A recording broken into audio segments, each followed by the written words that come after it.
Let's go.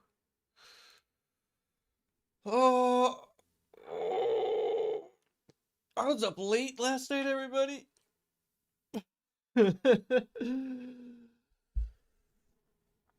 Oh, I ran a Shadow Dart game at a public gaming cafe. There in Back Cafe is the name. First time Shadow Dart players, a few first time. No, let's see. Everyone has played D&D in that group. One person has never played anything tabletop ever, and their friend brought them to try out. And they had one heck of a time. Nillis, good morning. Jason, Mildrule. I put the R somewhere else. Mildul. Chance, hey everybody.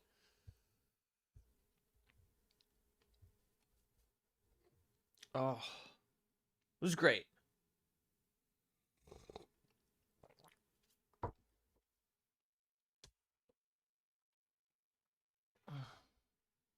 But I am tired. Been rocking to my playlist all morning.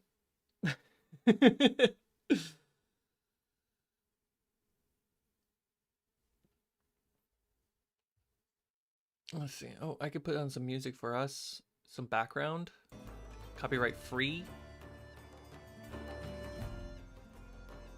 just to fill the air. There we go. I've heard only great things about Shadow Dark. That's right. No, it's a great system. It's basically 5e light with low HP. All right. This one. So today, as you can tell by the title, we're going to be working on tiles. We're still on the Giant's Dungeon, and we're going at it. How many do we have right here? 1, 2, 3, 4, 5, 6, 7, 8, 9. 1, 2, 3, 4, 5, 6, 7, 8, 9, 10. Miscount. 11, 12, 13, 14, 15, 16. Great. We'll have one set locked in. That's great. So, catch people up. The concept of the Giant's Dungeon. The concept is, in my setting, the world of Aida, about 11,000 years ago, the giants ruled everything. They made fortresses called Jotunheims, made of Jotun stone, and iron cement mixed with, what's the word? Magnerite? Am I saying the word right? I'm tired and it's morning. Please forgive my my stupidity. My brains have not clicked on yet. Meteorite. That's the word. Iron cement mixed with meteorite with a little bit of lime and ash, making an insane type of metallic cement stone.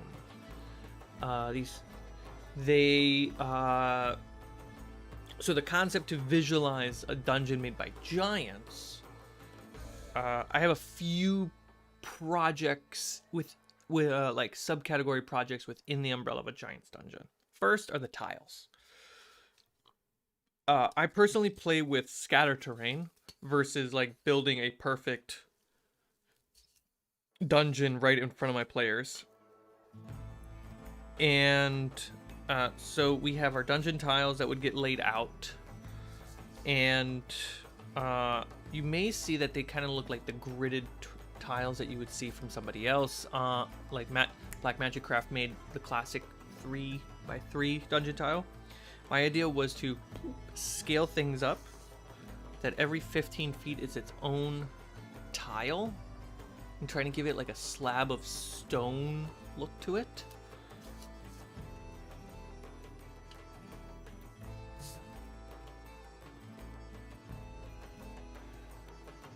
We got plans on working on a pillar. This is a prototype we put together. In here would be an acrylic tube with an LED built in the bottom to shoot light up, so it has arcane energy. Also, the LED doubles up as making a single set terrain fit multiple biomes of the world. The plan is also to work on like bridges and archways, so that way we have some verticality in dungeons.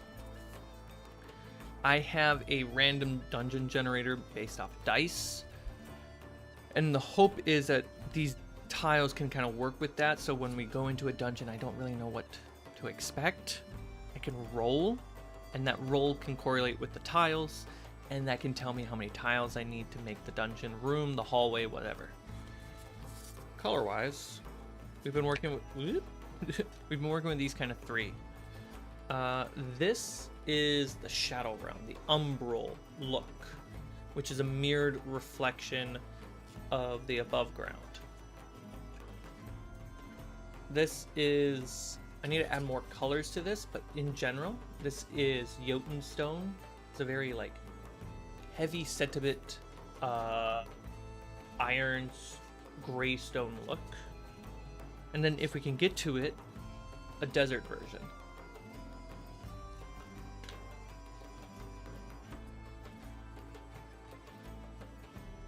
So that's the context.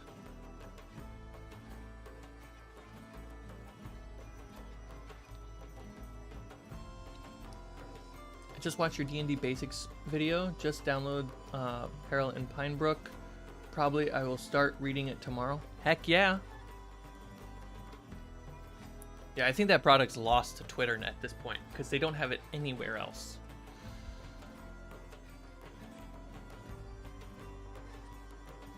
Totally forgot to download the book. That's all good.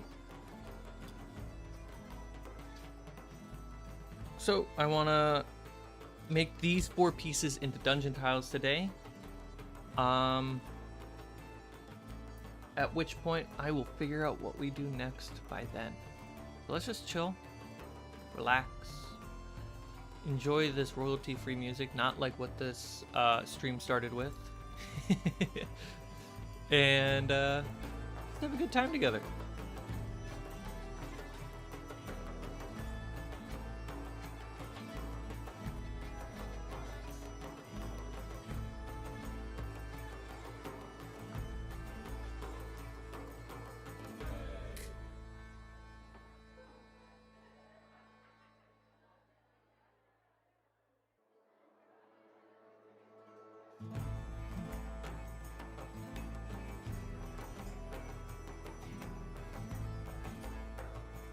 It's a tiny keyboard. It sure is.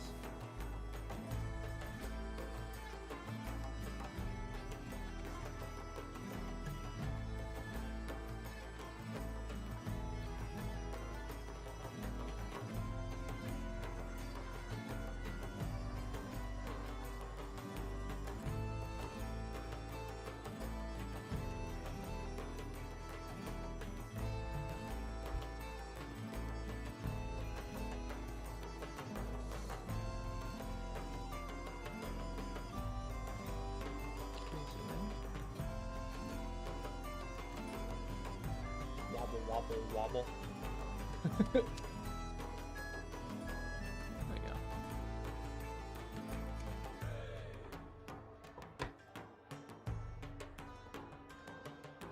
I can also zoom in a little bit like this. Look at that.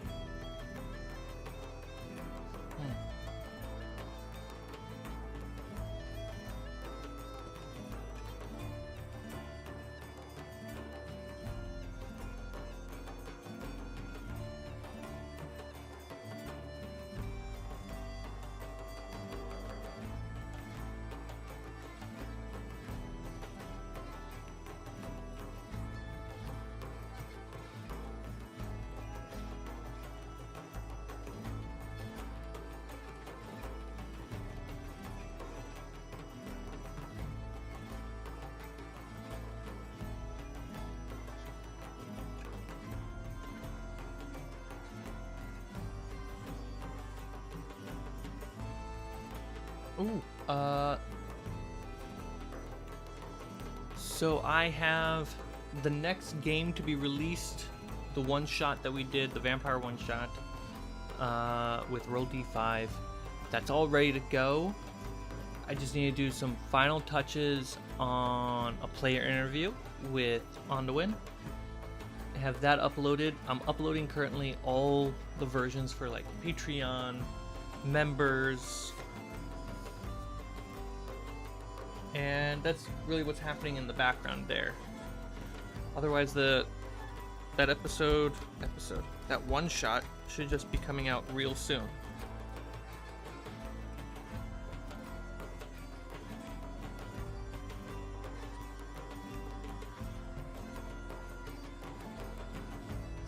Basically, all I'm doing for the rest of the day is just video editing.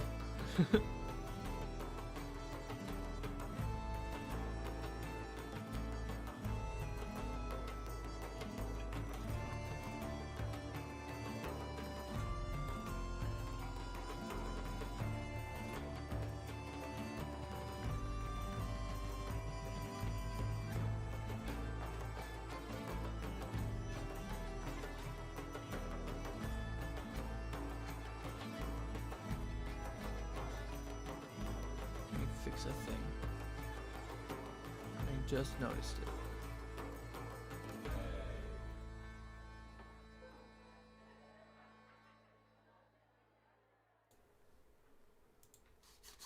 There we go.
Gotta beat the texture into it. Miss crafting, I have been so busy lately. Dude, I know how you feel.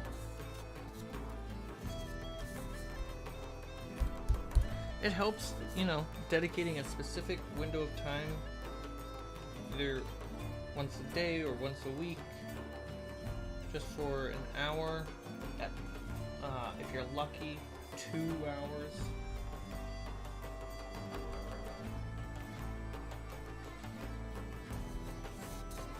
It's really hard, especially when you got goblins.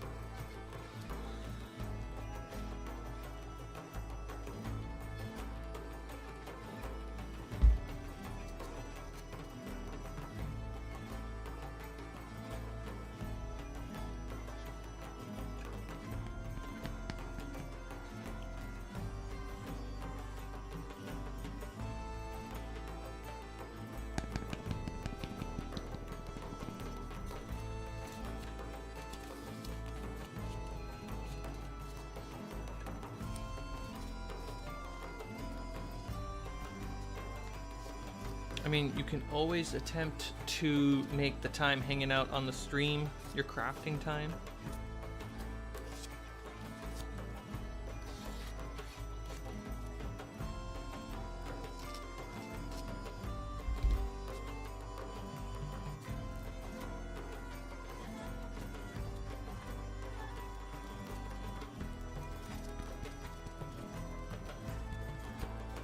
There we go. So the effect, especially when painted, we will have this like double edge going on, and it gives that like slab of stone look. think I'm cutting a little too much sometimes. I'll reduce it.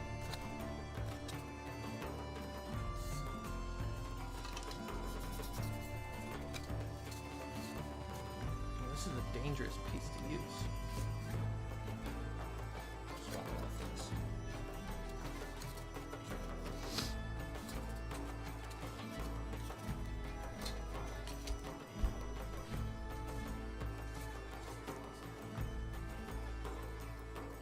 You mean free?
Where's my cutting mat? My cutting mat is outside and it's way too big for this spot, so I need to buy a new one.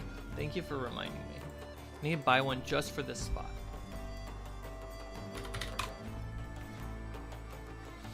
Because cutting mats I have outside, I don't always do crafting out there unless like, oh, we're cutting on the wire cutter and it's just more convenient to be outside.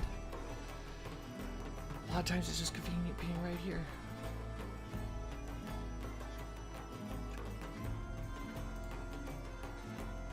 $9.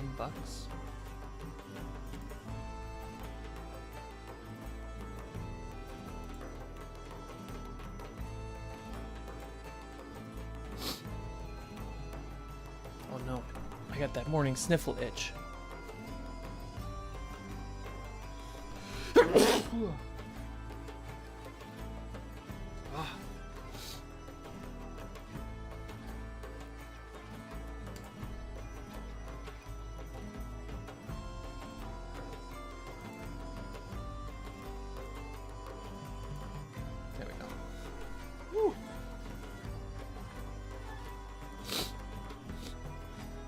Oh, now I gotta blow my nose.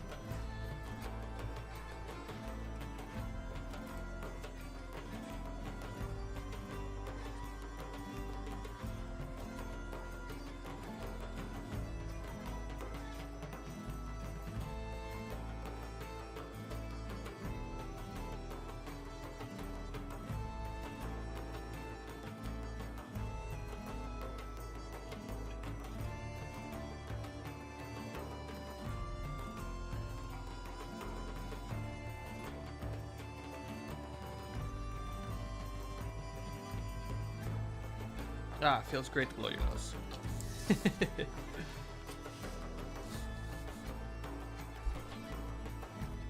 12 to 10 inch? Yeah, the one I just ordered because you reminded me is about 10 to 9 inches.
So I don't texture the whole thing because a lot of the texture is going to come through the paint.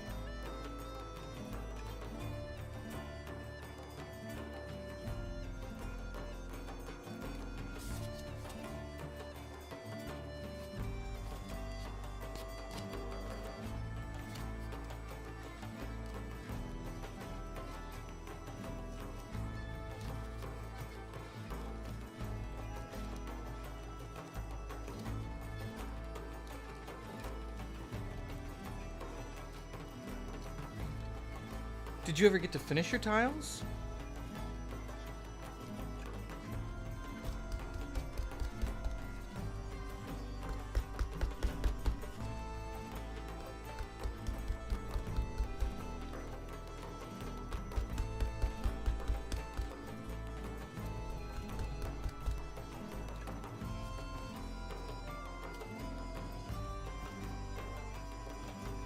These are the two most recent. Put them like here.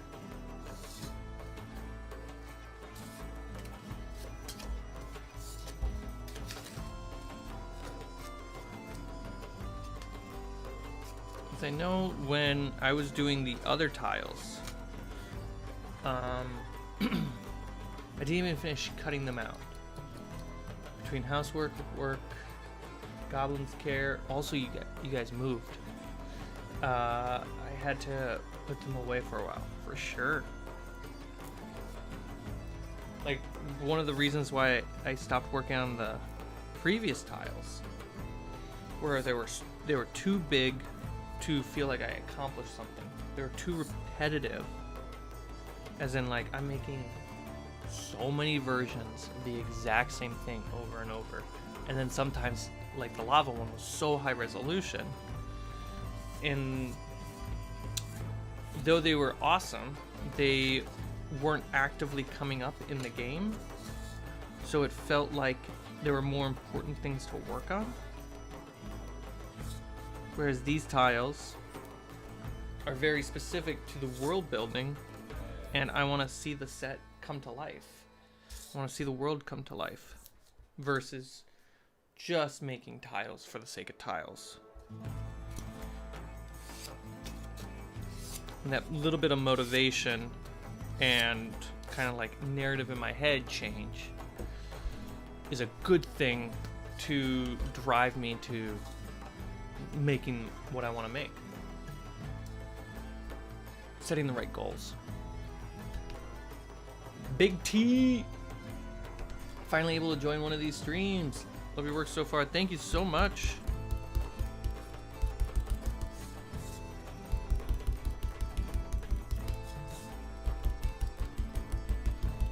I'm racing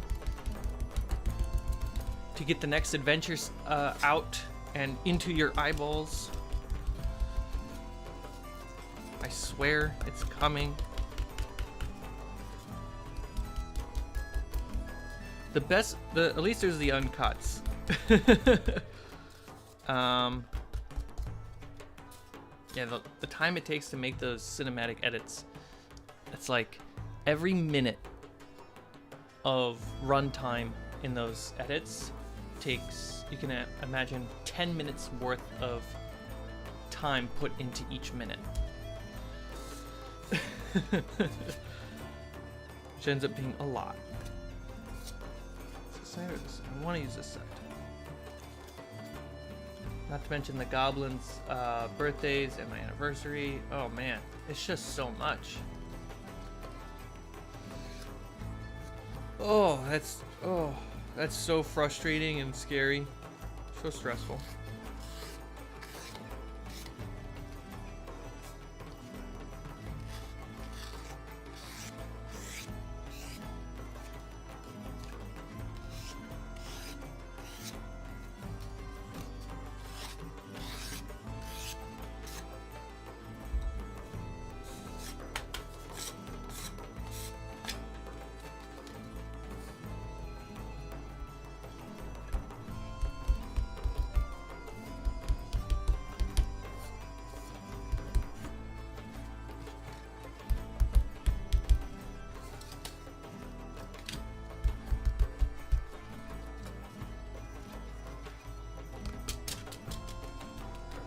Big T, I'm happy that you're able to catch a stream though.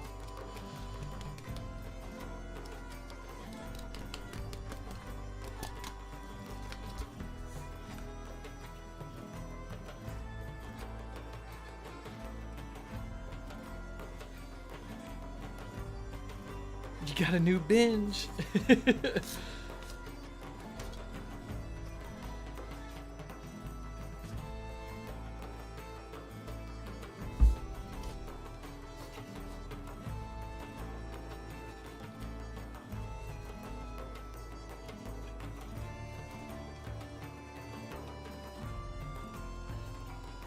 It's funny how long it takes me to make these things versus how fast it takes all of you to just consume it and just great. It was delicious. I would like another, please.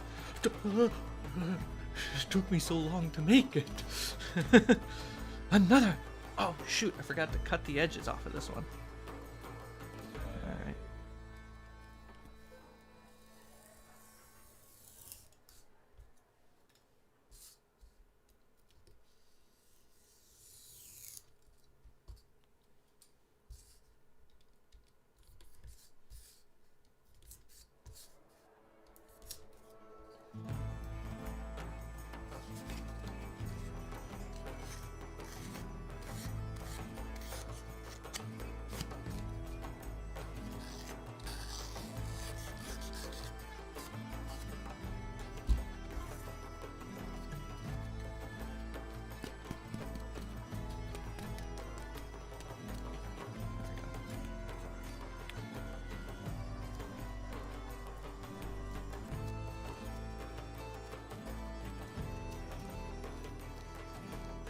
Sure thing. These are giant tiles, Jotun tiles, as I like to call them.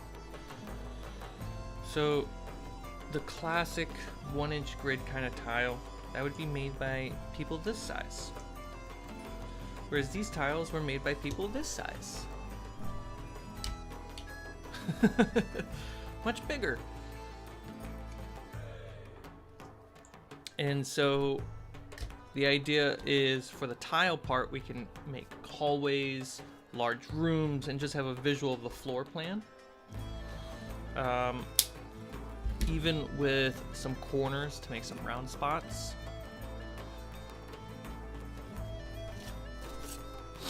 We have a couple different color palettes that we're going to be working with.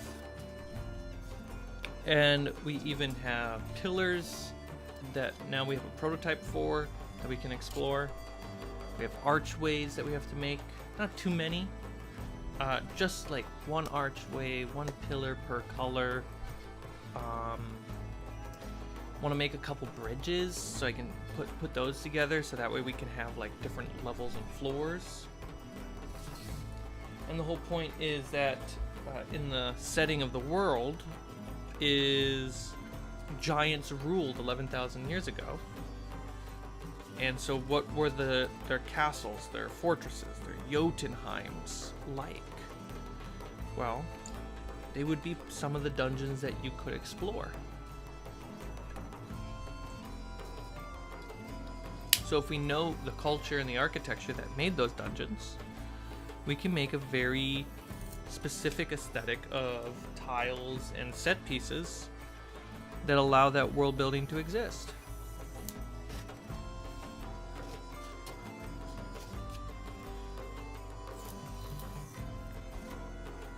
And it should be modular. Hey there. I was like, wait, where are my stuff? Modular, so that way we can use like these that I made, scaffolds. So we could have some dungeon tiles laying around, and then we can have some scaffolds that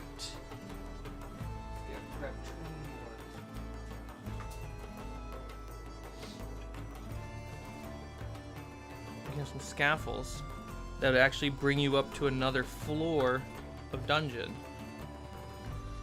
right? I'll probably make a few thick bricks to be risers, so we can have things like this. Or that's what the bridges also are meant for, is to have this kind of effect. Did I not bevel the edges on this one?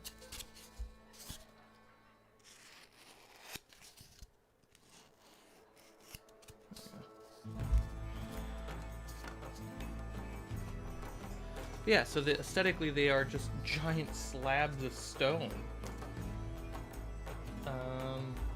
Upscale dungeon tiles.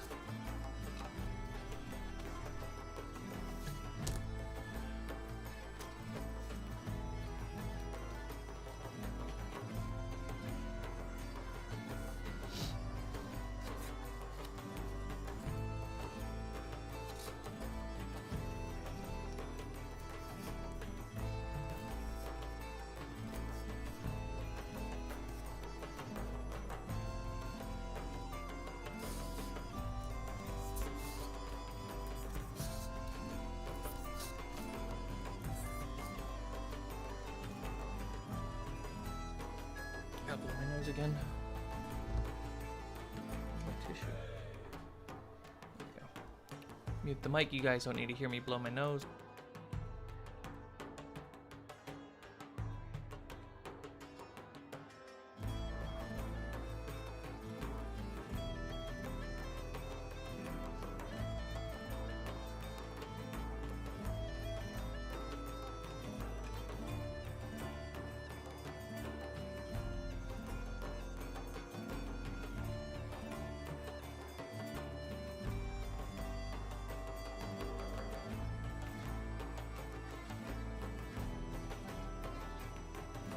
You have a great rest of your day, Chance. Enjoy the orchard.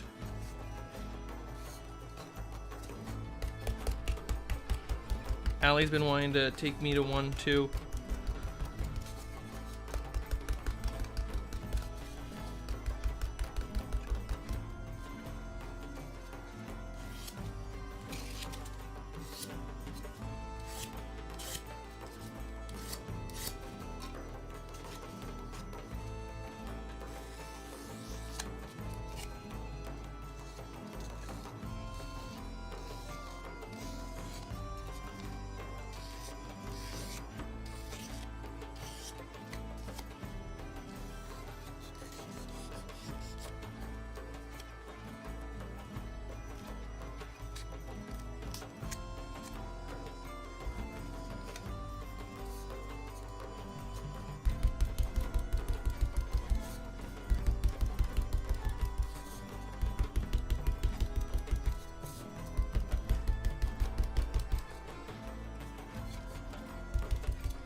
Super simple.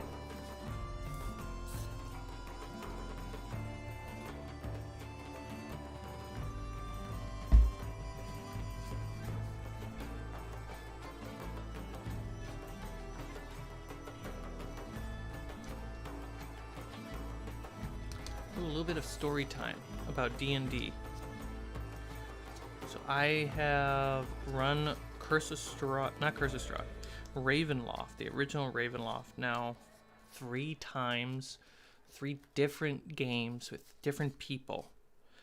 And it's such a wonderful experience. Probably as a dungeon master, one of the best experiences you can ever have. If you run a short adventure, short dungeon crawl over and over and over, you start to memorize it, reshape it the way you want it. You kind of like beta test little puzzles, beta test things that do and don't work in a setting and an idea, and you start to also hone in on what is scary and what is fun about this dungeon and what's funny. You get to see different people come up with different solutions for the same puzzle and the same problem.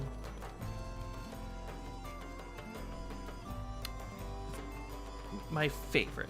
Literally my favorite thing to do right now.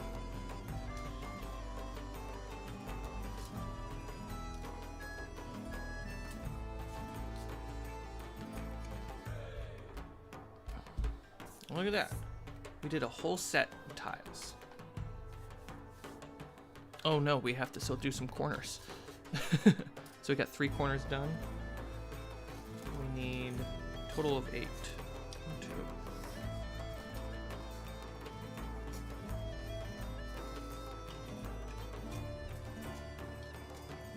1, 2, 3, 4, 5.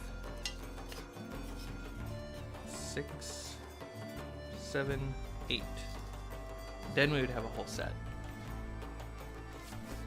Fascinating. I got a few giant figs myself, so I understand the struggle and importance of size when it comes to those aspects. I envy what you got. I like the style of your world's architecture. Thank you very much.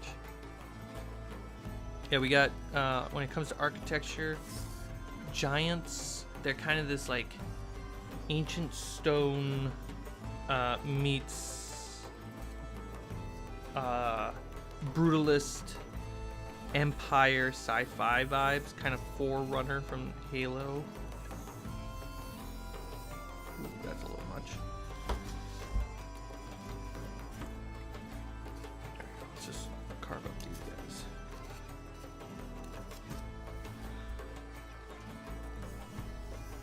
Then for dragon architecture, we lean heavily into Mayan and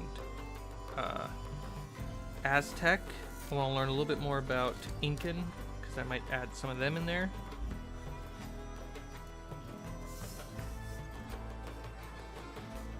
For elves, it's ancient Rome and ancient Greece architecture.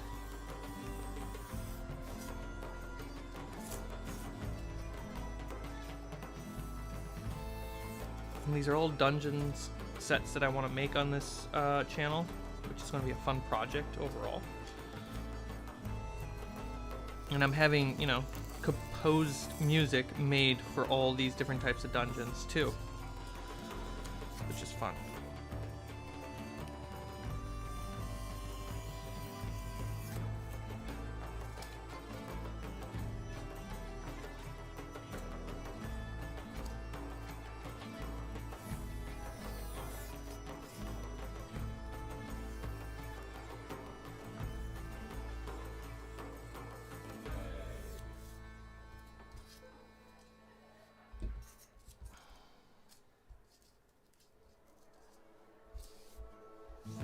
Cut.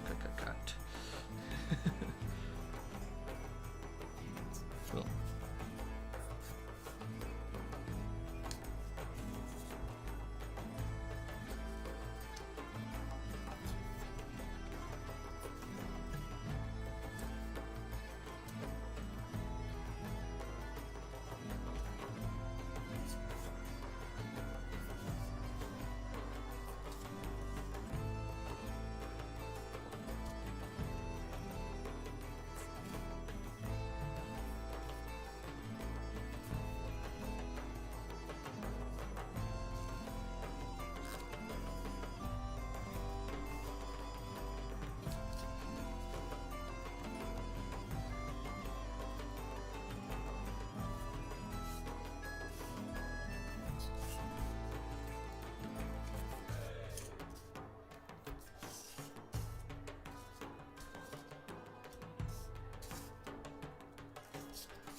always put too much glue on the corner pieces.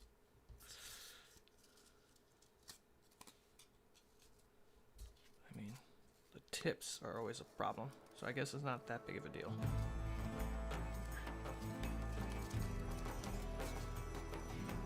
Changing for the next group, always having a little bit different, having a different style of architecture.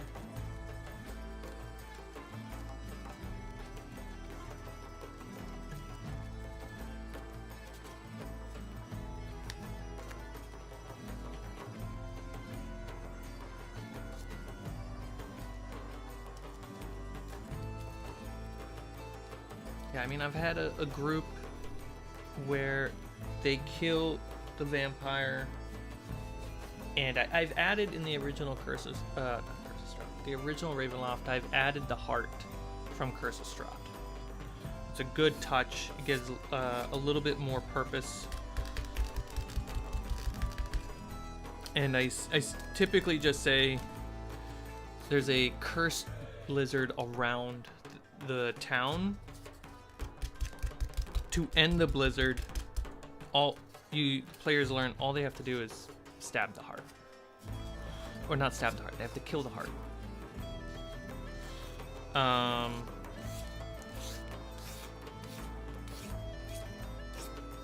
Some groups I've played it with so far have gone the extra mile in killing the vampire.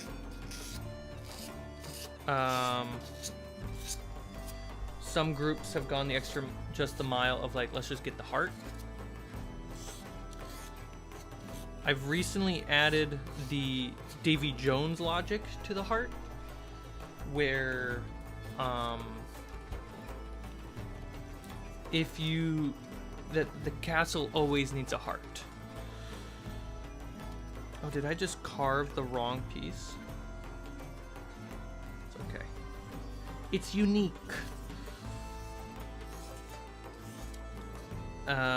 So whoever deals the final blow to the heart, their heart, like a alien chest burster, bursts out of their chest and has to replace the heart that's in the castle, because the castle always needs a heart.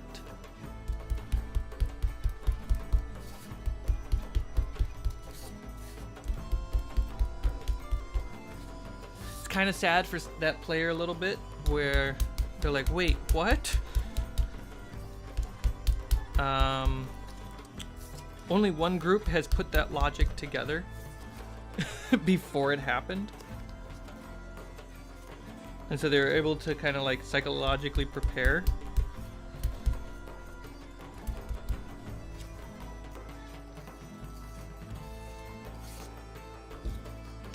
What's another added thing I've done to the adventure? What is it? Normally like Strahd's Tome. I changed it to the Tome of Curses. When you open it, if you open it, you have to find a magical dispelling way to open it. Once you do, I lay out all the vampire logic that you need, obviously.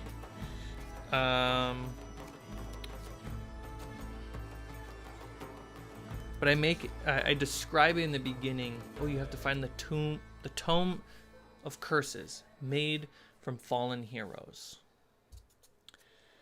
When they discover the book, I describe it as being made of dried old flesh, made from the fallen heroes.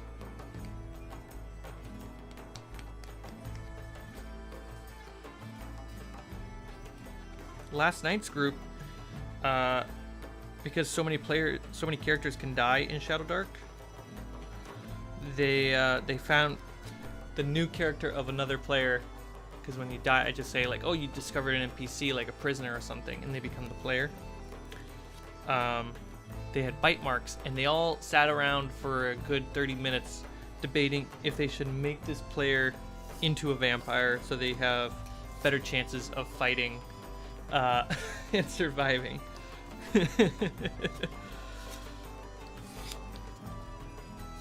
Trying to figure out, how do you kill them? Should we drain your blood?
I learned, I think on the second time I ran the game, when the players finally got the tome, the first time I ran it, the tome was never discovered. A note I have for when you read the tome, you get all this information. You get it. And when I ran the game that way, it was such a relief just giving players, here, this is what you have to do. Don't have to discover it. Here, this is everything. So last night when I ran it for a group of people, I just gave a lot of that information of like what you need to find, like look for this thing, and I gave it all to the fortune teller up front before they go into the castle. All the players, okay, this is the mission, this is what we gotta do, got it. And then the mystery and the horror and the motivation of being in the castle, they all have choices to make based off their goal.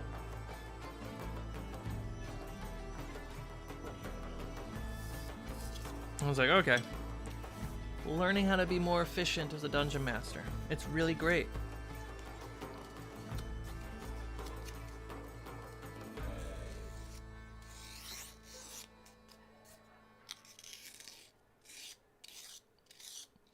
Basically, if you're afraid of giving too much information to your players, right?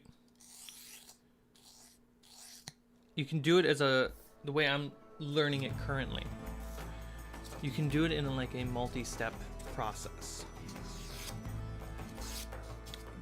Give them all the information that they need to find an object that will, or the person that will give them all the information they need for the next thing. So there's no clues or guessing games to get the information and put it together. Instead, make sure that the information you give them is worded in a way that is weaved with a little bit of mystery, but it's not entirely. Great example. Let me just read some of the things I got.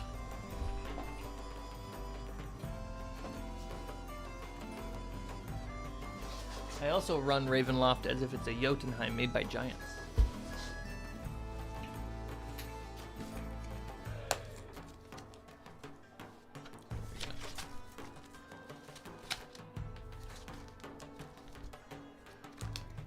Oh yeah, I gotta put that back in.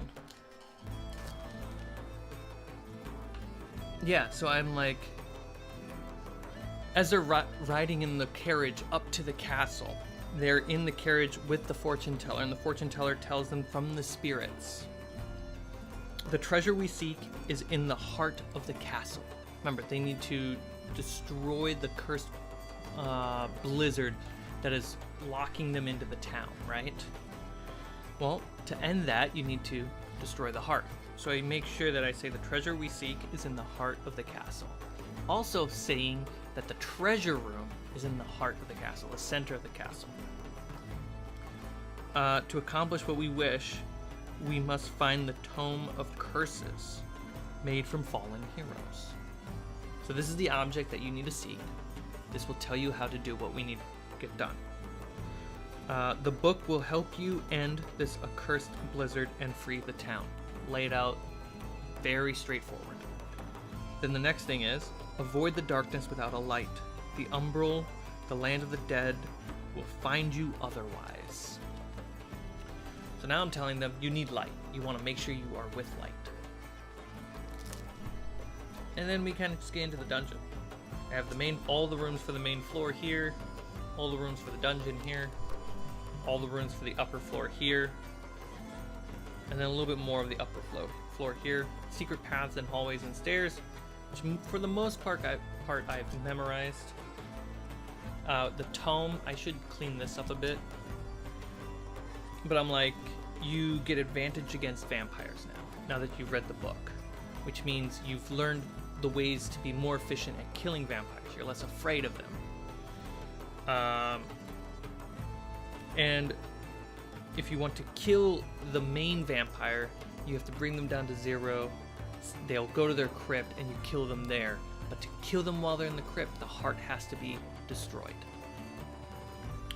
So you have a small window of time. And then at the top of it, I say the heart, Drakelheim, which is what I call my castle estrade. Drakelheim always needs a heart.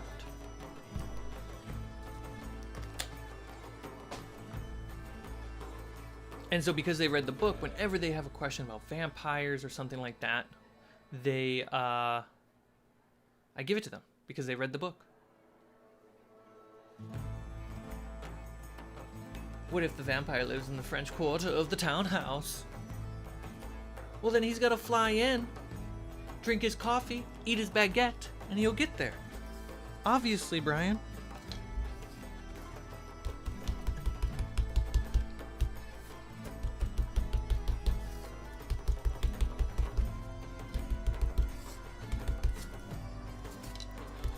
Man, I had a roustabout last night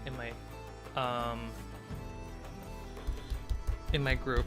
A roustabout is an optional class in Shadow Dark where they're not qualified to be a adventurer. They rolled too low in character creation. That roustabout rolled so well all night long. The priest died, the thief died, the wizard almost died, the fighter and roustabout almost never got any HP taken away from them.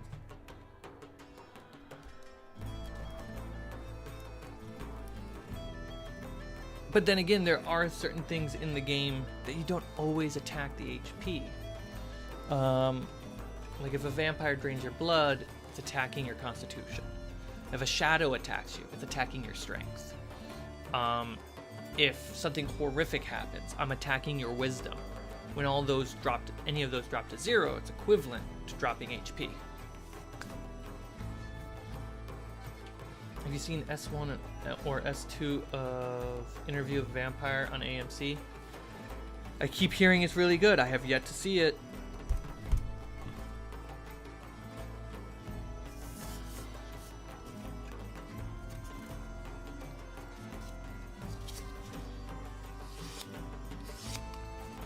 Supposedly has like almost nothing really in relationship to the movie. Like it's very different.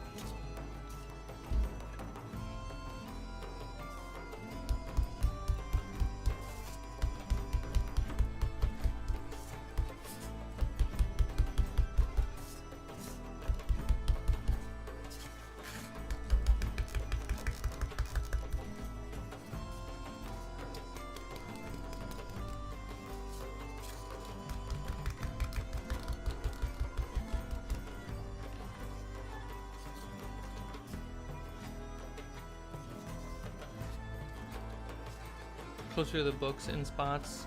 In other areas, it's been an upgrade. Sweet. Definitely check it out. On streaming services, would it be on Hulu or something? What are we talking about? Hades is here, everybody. Quiet, quiet, quiet, quiet. Stop talking. He's here. He's here.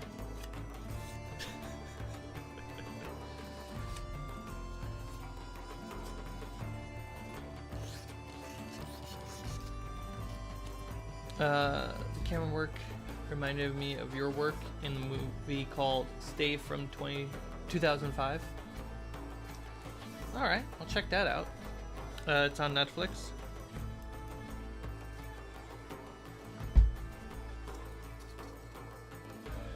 I'm alright. I went to bed really late last night. Getting home from running Shadow Dark as a public game at a gaming cafe.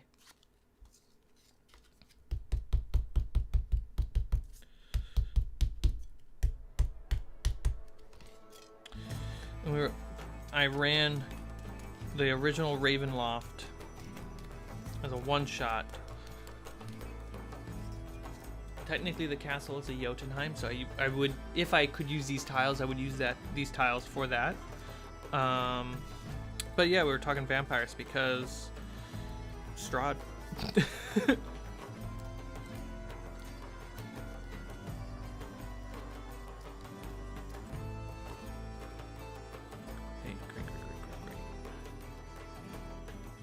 Okay.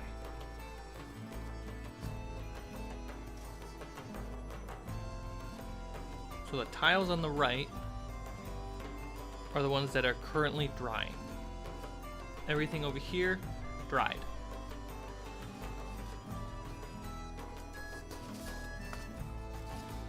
You missed the most important part, Big T. You missed the most important part.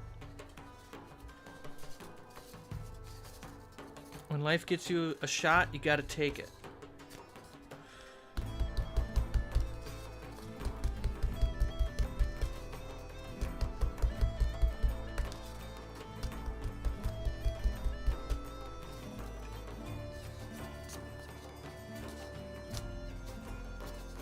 Okay.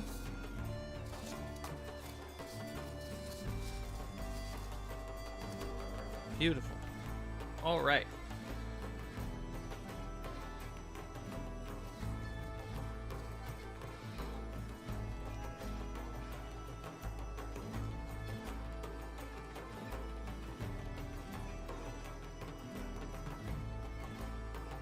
So the logic here that's going through my brain is that I don't want to sit, like, I have a butt ton more. Look right there. I have a whole pile of pieces to make. There we go. Now I gotta fix this. I'm a fool! It's good enough.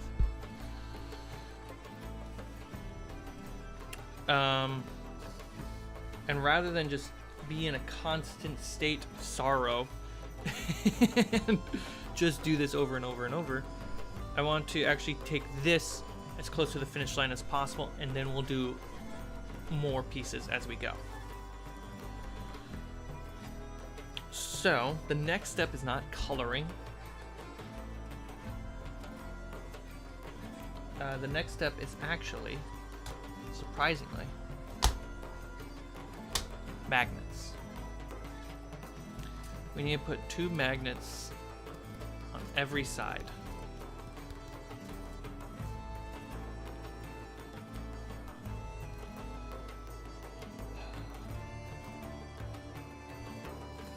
Let's take our prototypes. You can kind of see what we're expecting here. Very tiny magnets. Nothing too strong, just a little bit of a snap.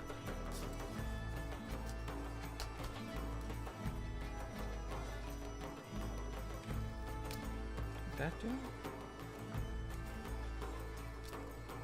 I feel like that would do.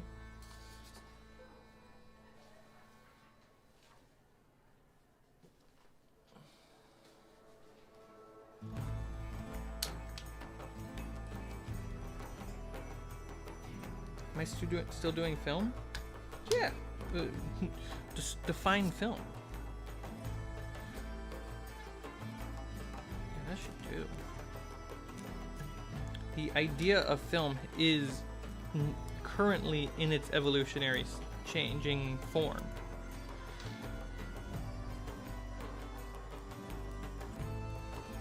Yeah. Did I put 2 in there? Yeah, I put 2. That's gonna be smart. Okay.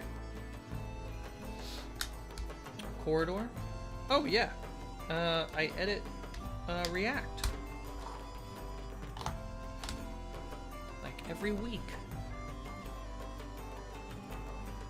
It's exhausting. If you see a mess up or a typo, that's likely me. Rushing to get to the finish line.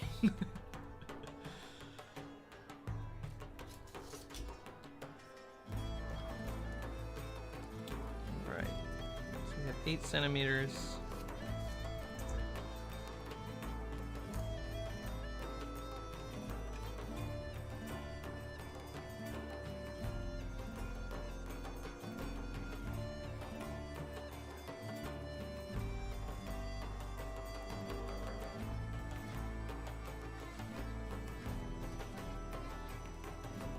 Basically 6 and 2.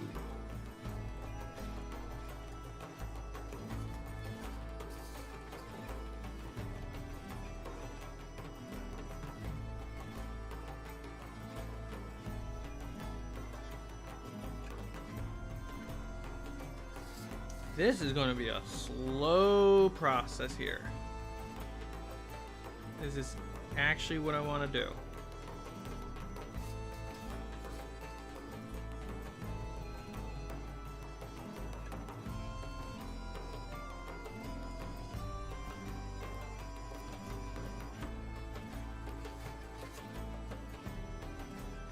Oh no, no worries. It's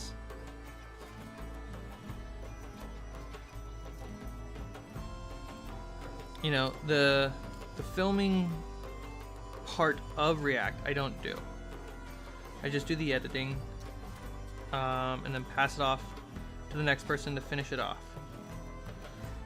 On top of that, I do this channel, not just the streams but the games, which is really hard, probably to some degree easier and sometimes harder than normal filmmaking.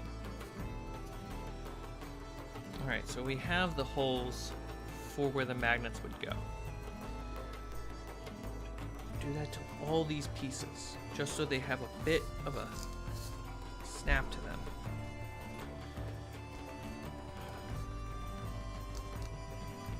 Magnets take a long time to add.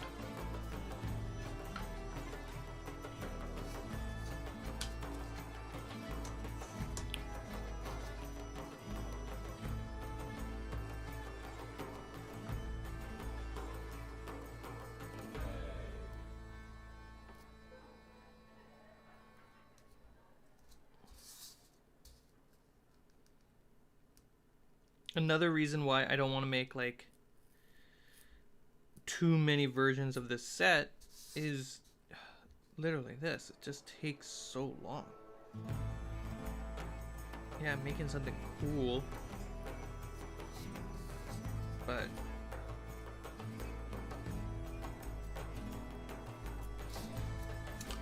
there's a point where it's overindulging.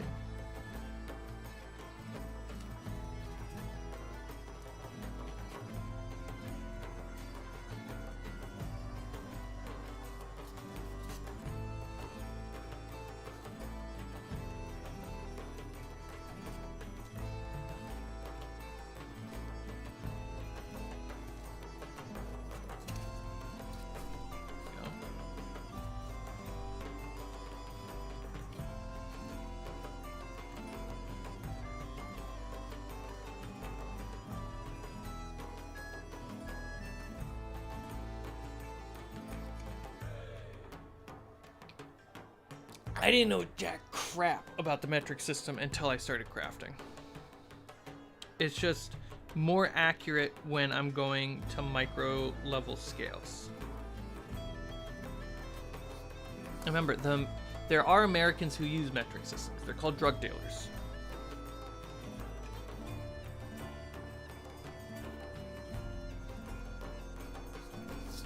And scientists.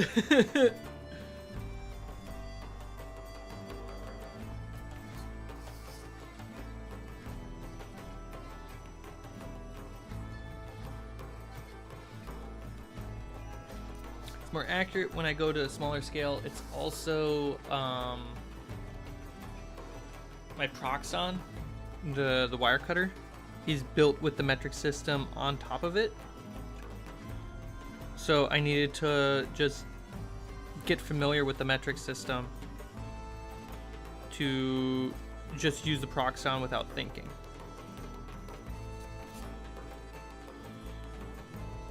And I don't even convert anymore, which is great. Converting is so much energy in your brain. I just know how big is 8 centimeters, how big is 30 centimeters. And those are the similar things that I'm aware of quickly in Imperial. I understand the juggling of the film industry. I was part of it before I enlisted. What'd you enlist in? Was in a few projects and went to film festivals. Hey, the Curse of Amity Island 20 episode actual play on the channel won 4 awards at film festivals. It's been nominated like 6 or 7 times. So got something in common.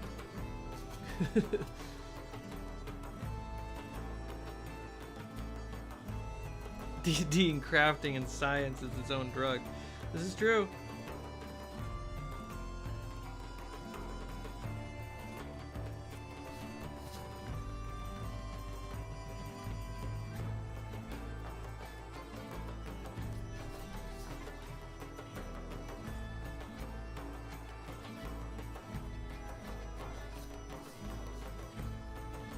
I know 8 centimeters is not exactly 3 inches, but it's close enough. So when I tell people that, yeah, I make, 1 centimeter by 3 inch by 3 inch tiles, they're like, wait, why are you mixing up the metrics and the imperial? Why are you going through different things? And it's because it's like, if I said to you as an American, 1 centimeter by 8 centimeter by 8 centimeter, you wouldn't know what to visualize. But if I said 1 centimeter, you kind of know. 1 centimeter is kind of a common thing. It's close to ½ an inch.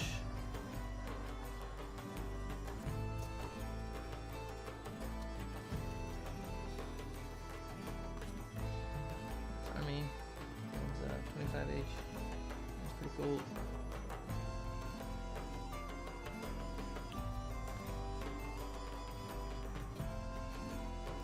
My dad was in the army.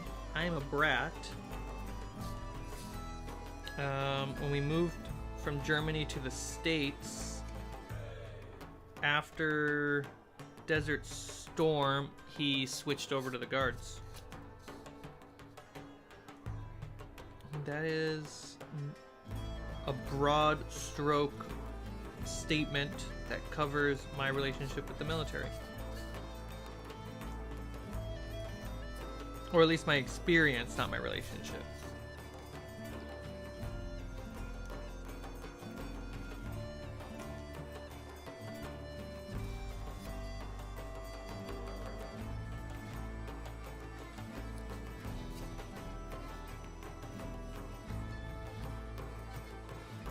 So if you can't tell, what I'm doing is I have this little wood screw. Okay?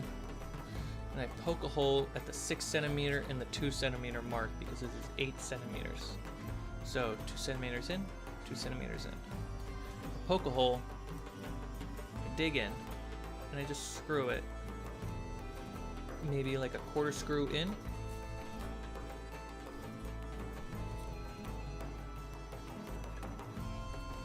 And that makes the holes basically magnet ready.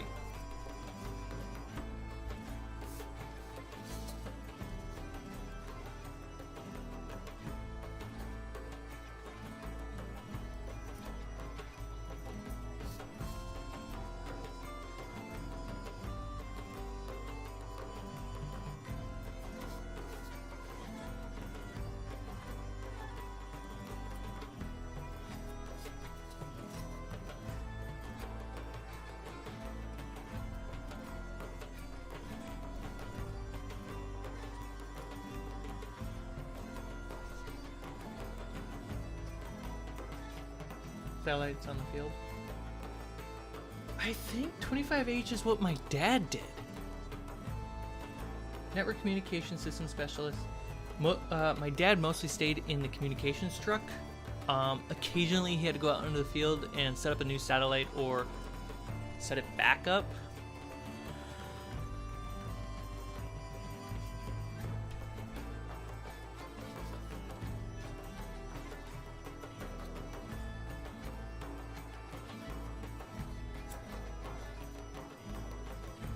Transfer lines of communication the analog way from one person to the next person.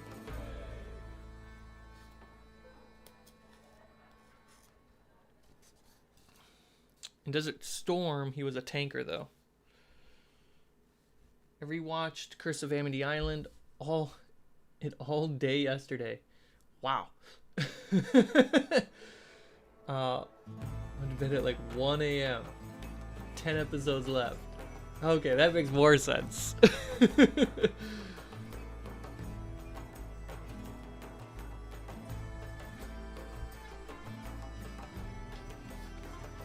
Yeah, when you're doing a long form campaign, I really want to use flashbacks a lot more.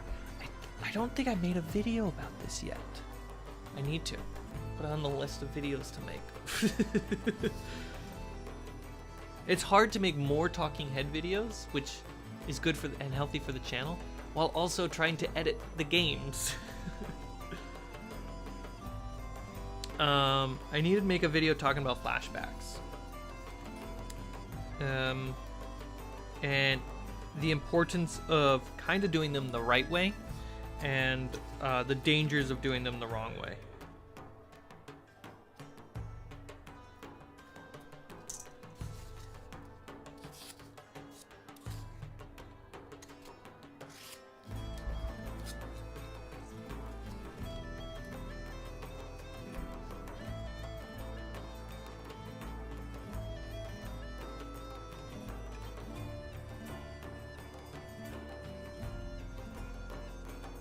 Okay.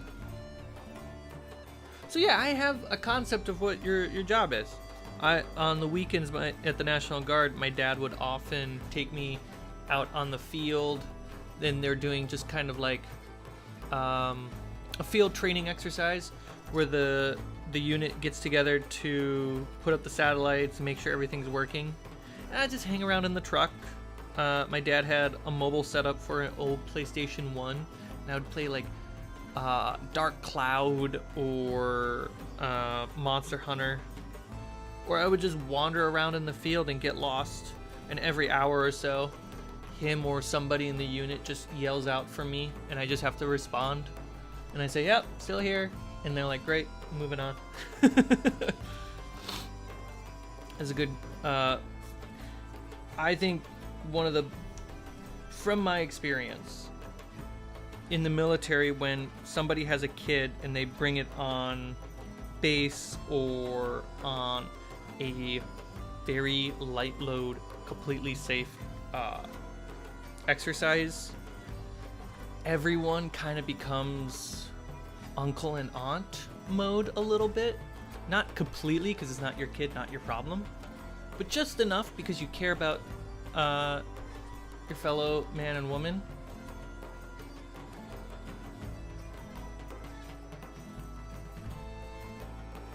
It's just enough care, and as a kid I noticed it, and it was really cool.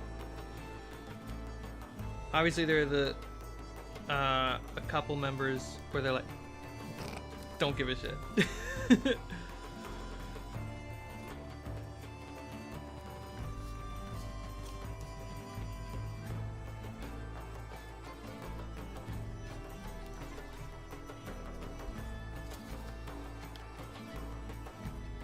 But yeah, flashbacks.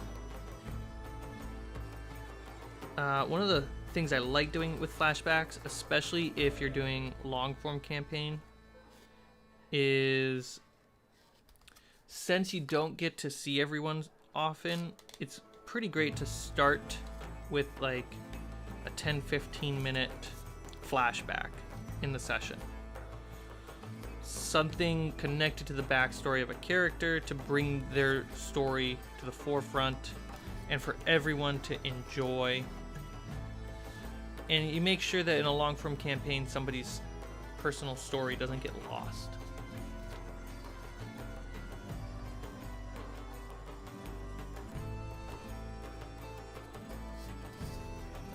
Doing a flashback in the middle of a session, not a smart move. It's very disruptive. I wouldn't say not a smart move. It is the finest of fine rope that you will balance on. Because there is a type of flashback that you do in the middle of a session that I do like. But it almost doesn't feel like a flashback.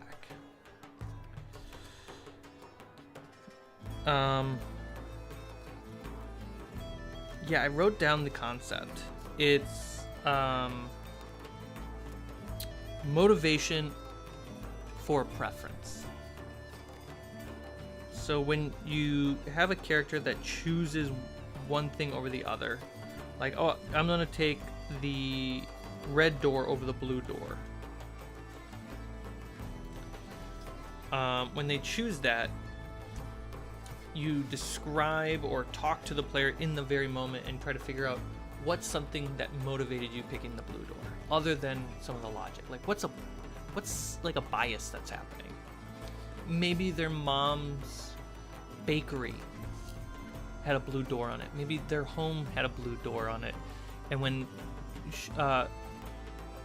comes to shove, maybe the red door was a better option, but they picked the blue one because, you know, my door as a child was blue. And it reminded me of my mom. It reminded me of the summer where I smelled her baking pies and I was running to the blue door super excited.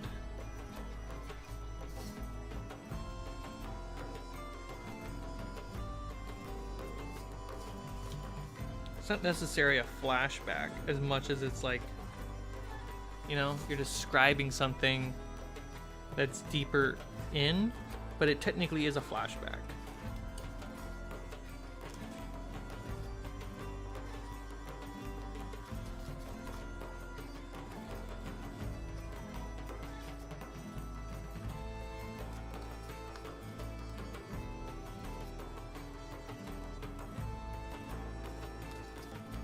There we go. I'm active, just about to start my airborne training tomorrow. Hell yeah. You jump out of a perfectly good plane.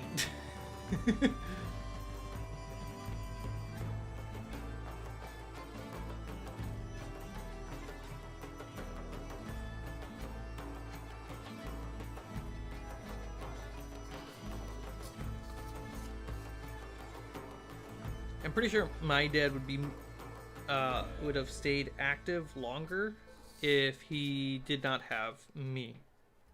Because I think after Desert Storm, it shook him a little bit.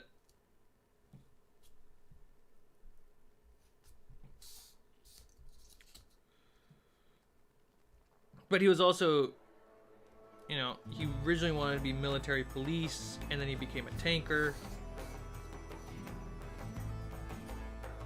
So there's that whole plot and lore.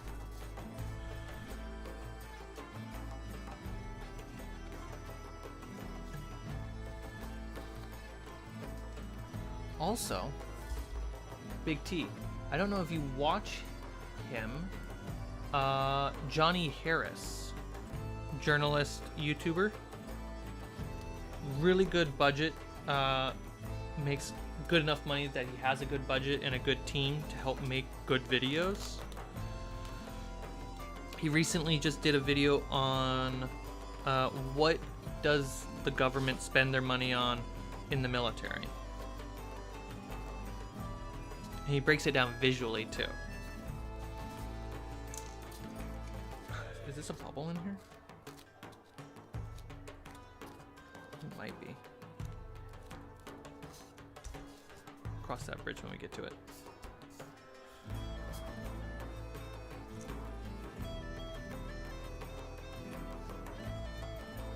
A flash of motivation, at least in film. Hell yeah.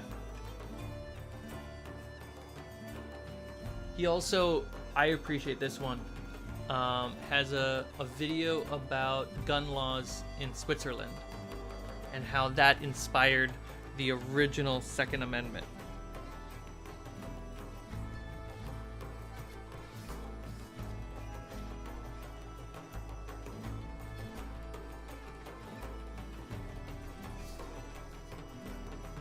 Fantastic videos.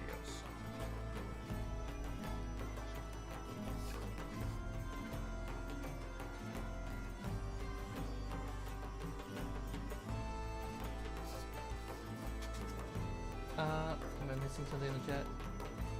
I have a reason to disoriented if you do make jumps, time, space, locations, is generally not to put the events in the correct order, but the theme. Yes. Absolutely. Ghostfire Podcast said it? Yes. Or gaming.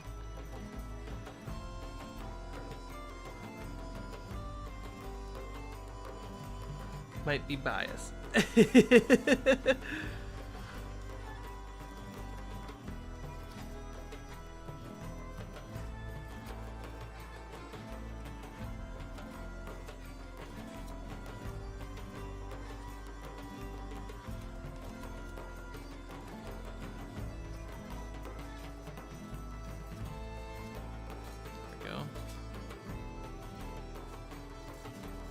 This one's a bit different. We don't put any magnets on the long side of the triangle, only these two sides. What are the names of the sides of triangles? I know they have them. I know they have names. Don't tell me in chat. Give me a second to look it up myself. Names of triangle sides.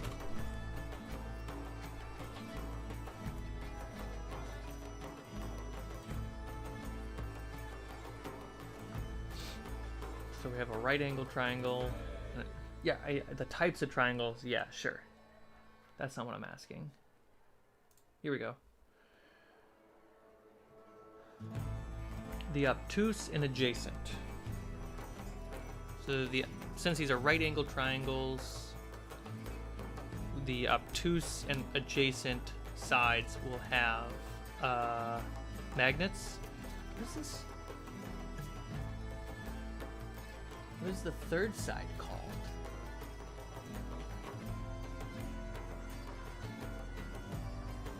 I don't think in school I had any motivation or incentive other than just pass the class to try to memorize the names of triangle sides. Whereas right now, my brain is hyper fixated on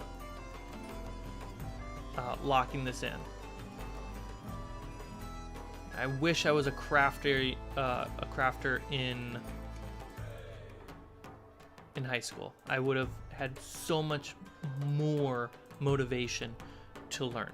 Like in world building, I've learned so much about Roman Empire, Mayan culture, Greek, Egyptians, just the ancients in general. Medieval times. I've learned so much just out of the pursuit of world building because I have a selfish reason to learn it.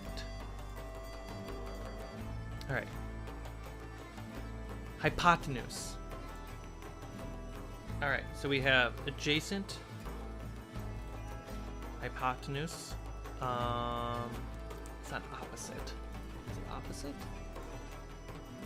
Opposite, yeah. So opposite, adjacent, and hypotenuse. Literally the first time in almost 20 years that I needed to know the names of a triangle side.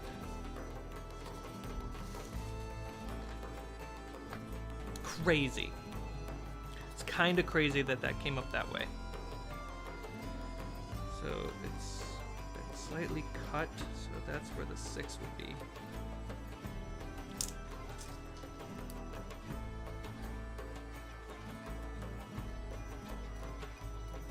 Oop, a little missed. There we go.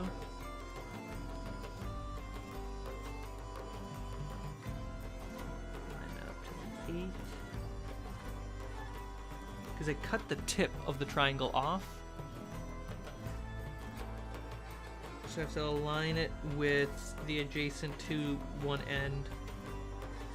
And just guess where the tip of the opposite and hypotenuse meet. Are there names to triangle corners? There's gotta be. There's gotta be some nerd out there that did it. Motherfuckers.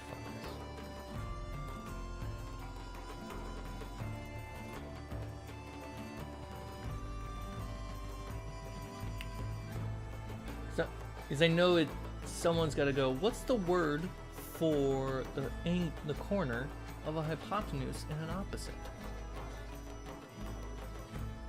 It's not just A, B, and C.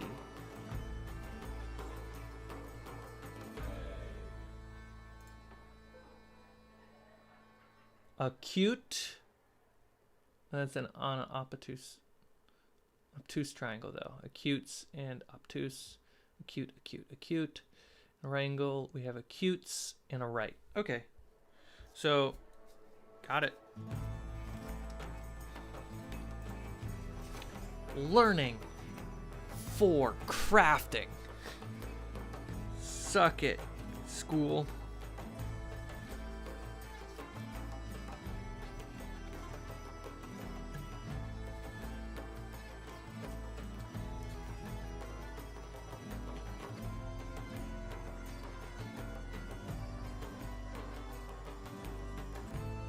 Yeah, these are right angle triangles.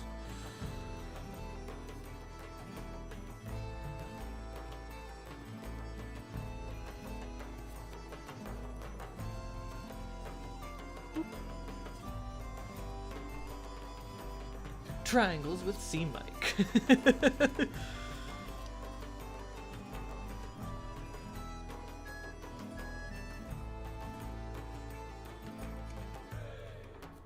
One,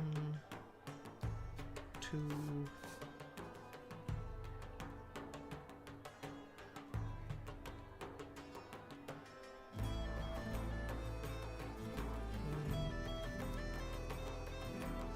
Two.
Hated math as a kid, never understood it, most of it, until a few years ago I realized I have dyscalculia. Yeah. Dyscalculia is a bitch. So is dyslexia.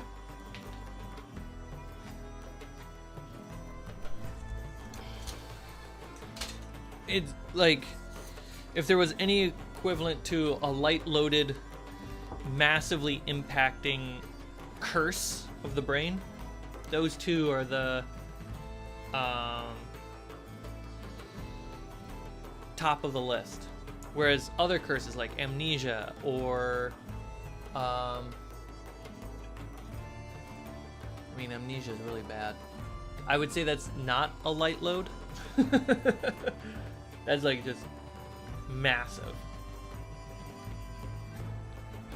Taking aspects of our world in the name of the world building is always a great reason to learn history. Hell yeah. I mean, it's story, right? You're locking in learning to storytelling. It's why dyscalculia. So Big T, do you know what dyslexia is? And for those who don't, your brain isn't processing the letters, the shapes of letters correctly, and it often has a lot to do with the font size, the thickness of the font. Has a lot to do with that, and your brain just doesn't see it. If you learn and train long enough, your brain isn't actually reading, but putting words together, kind of like autotype and autocorrect, and it can mess up a lot. Dyscalculia is the same concept, but for numbers and math, where you don't actually know the math because your brain is mixing up numbers, just like your brain would mix up letters.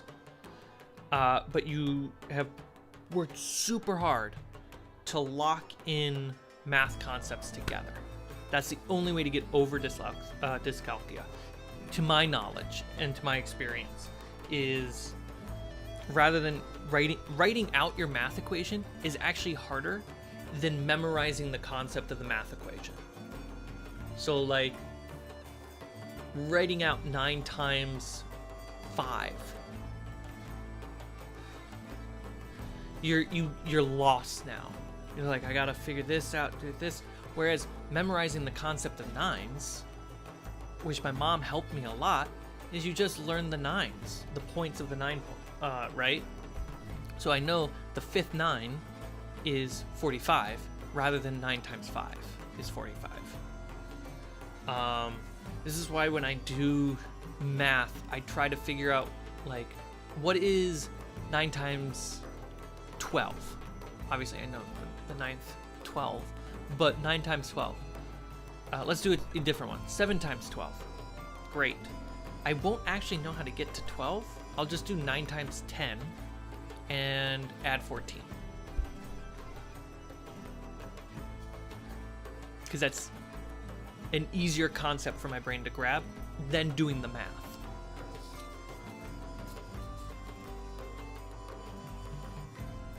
Yeah, it's just a number version. Put in dumb speak. You mean common?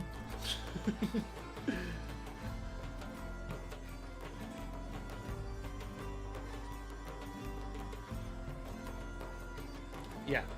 The actual the act of multiplying, the act of addition, all of that is actually harder versus knowing what they are at certain points. That's why the metric system is the most popular in the world.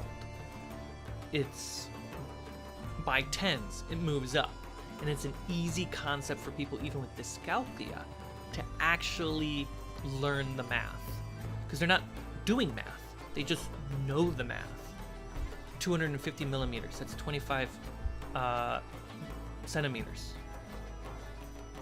which turns into 2.5 meters, just moving the decimal. Did I do that right? I think I did that right. Millimeters, centimeters, meters. Yeah. Common sense isn't very common. I didn't say common sense. I said common. Common language is dumb speak.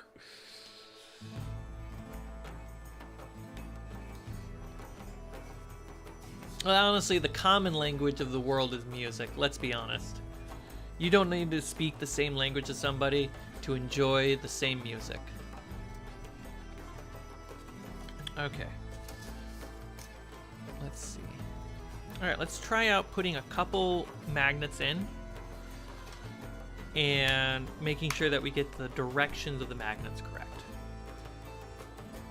This is very simple, but very important for this type of magnetic modularity. So when we look at this tile that I've done, you can kind of see that I have magnets in the walls. I also have magnets up and down. Here, let's just use the term north and south. I have north facing up, and I have north facing up, which means the south is facing down. Which means they should snap together. North and south want to meet. North and north don't want anything to do with each other. When we go to the sides, when we have dual sides, you're going to want a pattern north and south, or south and north, whatever it is. But you want that flip side pattern, so that way they come together.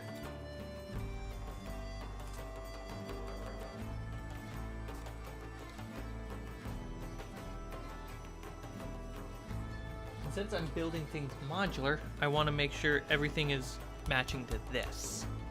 So that way, for whatever reason, I could scale everything together if I wanted to.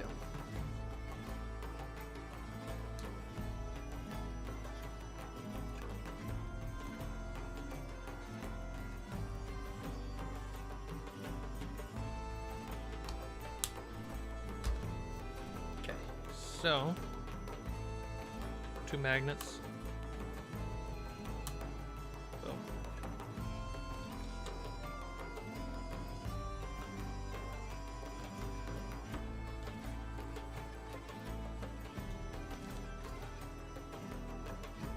So what I'm basically going to do is, what you see I'm about to do is just boop. But we need to put a little bit of glue in there. Just a little, not a lot. Let's make sure you can see what I'm doing, which I like to craft a little bit closer. There we go.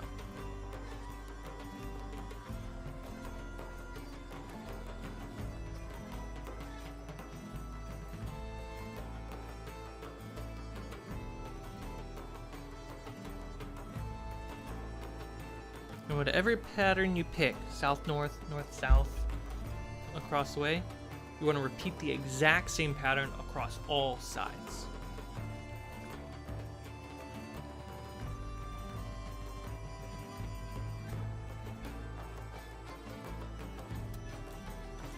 Okay, that's not working. Let's do it this way.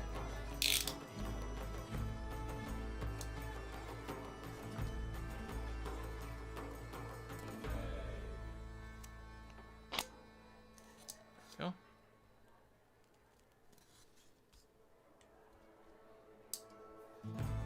And I put 2 in.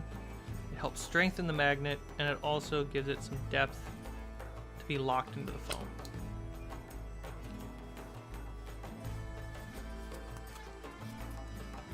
There we go. 2 magnets. And so technically, they lock it.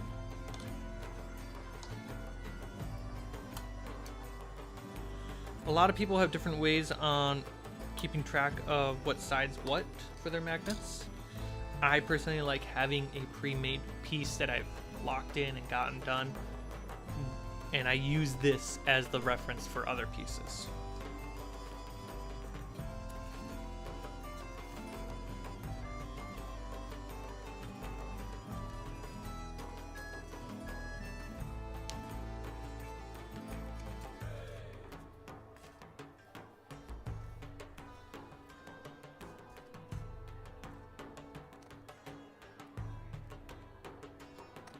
Ooh, a little too much.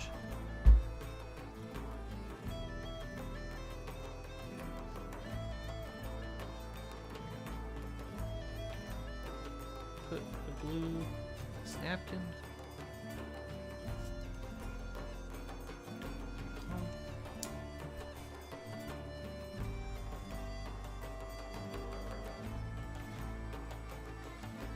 But yeah, the holes themselves are slightly smaller than the magnets. I think the magnets are,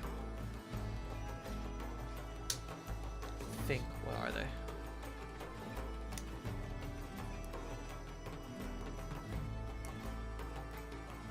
They're 3 by 3 millimeters.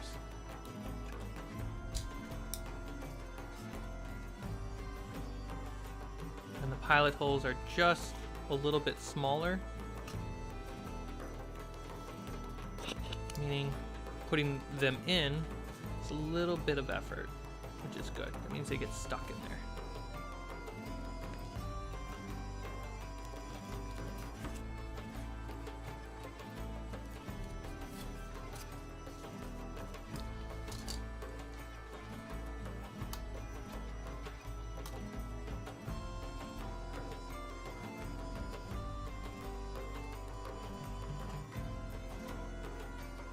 You can see how this would just take time, and how you don't want to make too many tiles or too big of a dungeon with this, because you'll never get to playing the dungeon.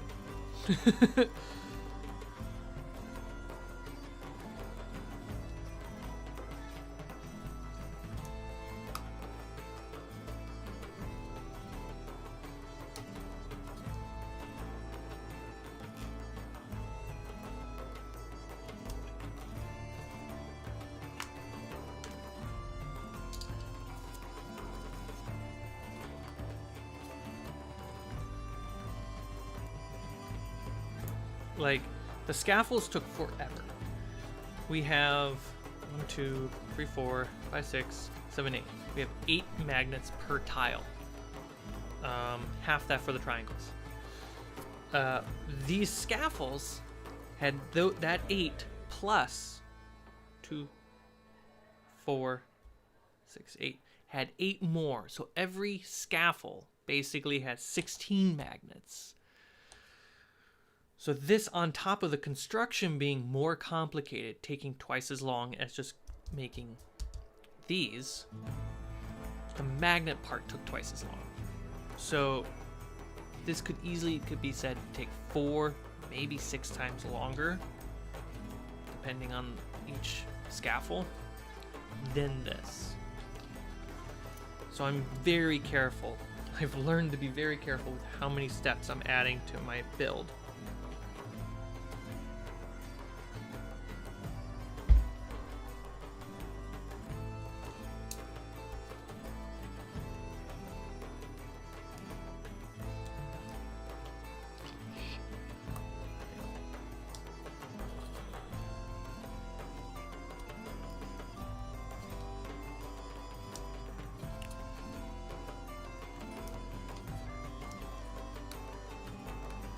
You know, there's this guy that I made of individual bricks, 1,000 bricks. Totally worth it. It's a unique design. I love it. But I gotta be careful how many of those pieces I make. So I'm totally down to having many steps in the process, as long as that process isn't repeated too many times.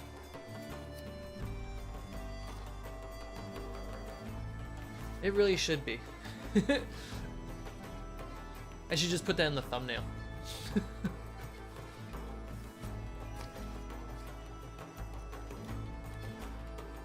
Like a nerd safe space. Beautiful, beautiful way of saying it. All right, so we got magnets in all corners. Even for having, because 2 magnets each side, 2 magnets per hole, and a little bit of weight, this is already significantly heavier than this empty piece. You can just see it in the bounce. This foam just lands, while this has a nice weighted sound.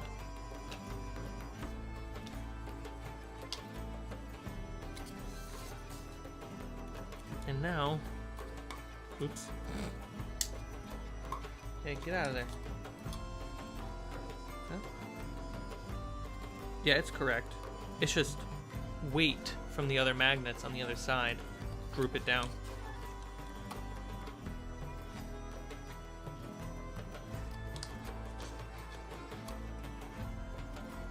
Or the magnets are just stronger on that side. Yeah, the magnets are just stronger on that side. But yeah, that's the process of putting the magnets in all of these, eventually all of these. And it's a key satisfying part of putting these things together, because you just want things to kind of lock in.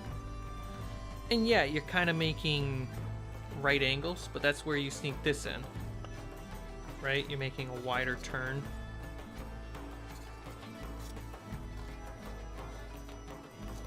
And it's, the point of the magnets is not to be locked in. The point of the magnets is just to have a small little bit of snap, a little bit of hold. So that way when you bump the table or something, the pieces just don't go flying. Like, you don't want that.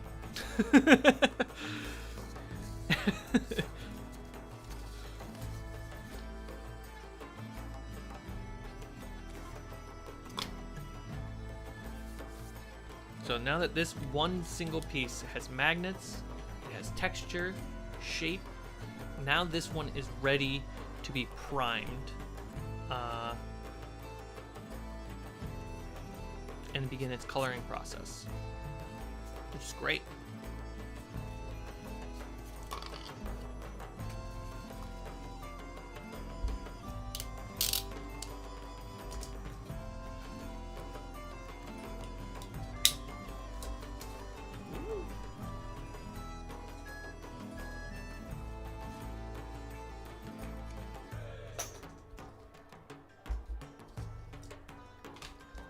Clean up some of this mess.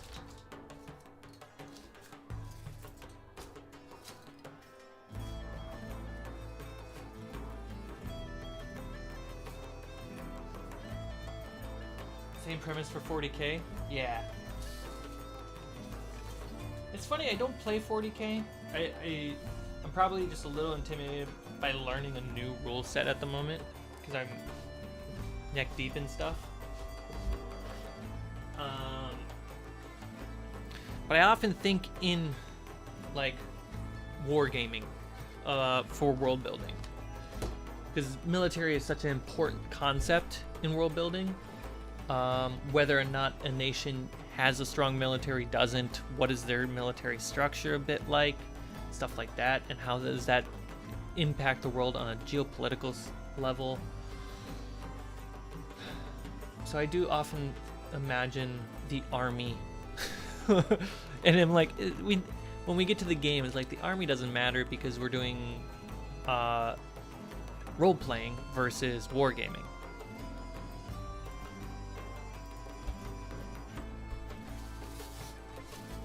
Jeez.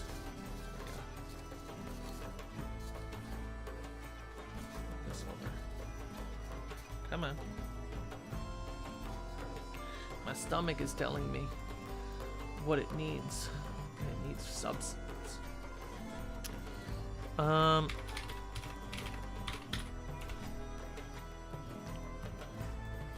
This up.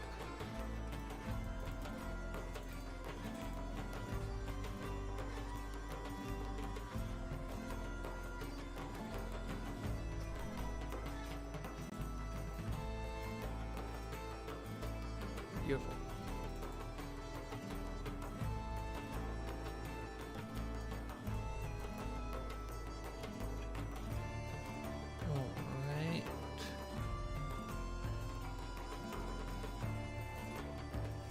So, I want to just look into some Mayan and Incan. I know it's not giant related, it's more dragon related, but their dungeons were roughly made at the same time. I want to say in the same era, but different time. Same era, different time. I would imagine, color-wise and stone-wise, we're dealing with, for dragons, we're talking this thing again. I like the color of yellow stone, probably with a nice gray highlight over this would be very nice, or arid earth, arid earth highlight over all of this would be nice. But I like the color scheme of yellow. Not pure yellow, it's kind of this like tan yellow with mossy green and then deep blue mixed in there. I think that'd be perfect for most of the dragon pieces. I'm hoping, at least at this point. So kind of just want to look up some stuff to prime my brain to think about it.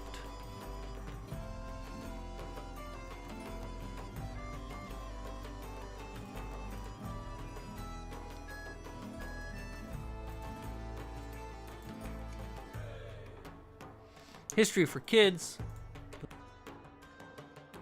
Ads.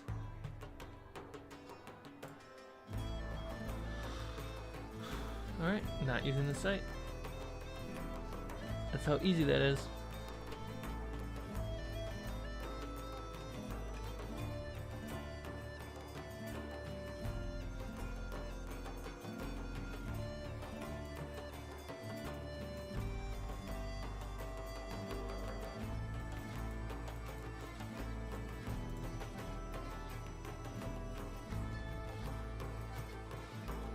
think mine has been established to go as far back as 5000 BCE.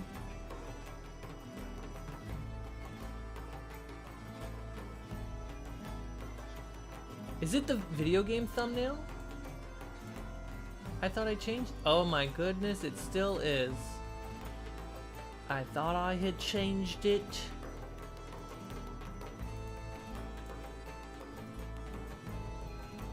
I feel a bit like a doofus right now. Sorry everybody who came with an expectation and did not see what they wanted to see. So funny.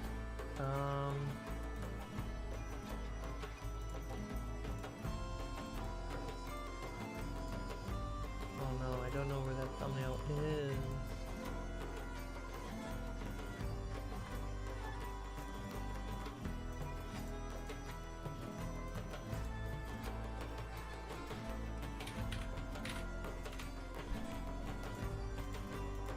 How dare all of you not have told me this entire time? How dare all of you?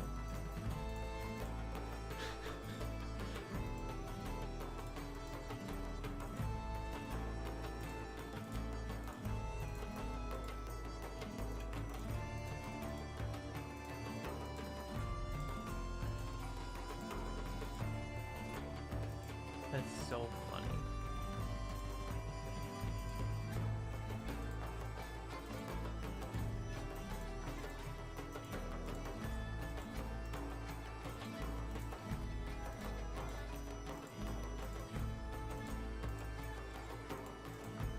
Me just hunting down that thumbnail. You know what? An oldie but goodie.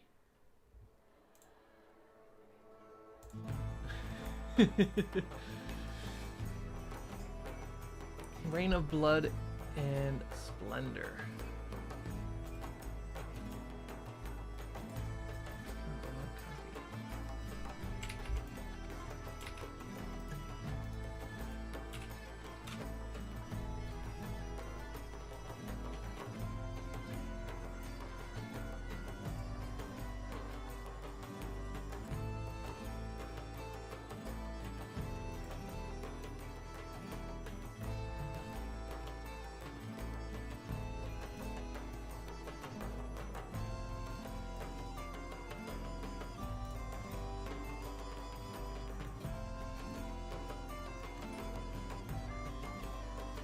168-page book, and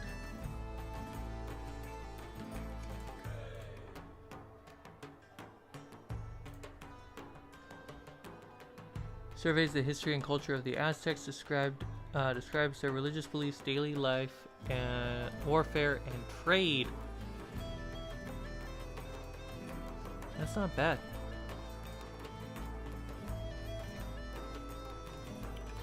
According to Mesoamerican chronology, many Maya cities reached their highest state of development during the Classic period. Continue through post-Classic. Inca Empire. Oh, the Inca was an empire? So Mayans were city-states, they weren't an empire. Aztec and Incan were imperial. Okay. The largest empire. That's an interesting statement. Administrative, political, and military center of the empire is located in Cusco.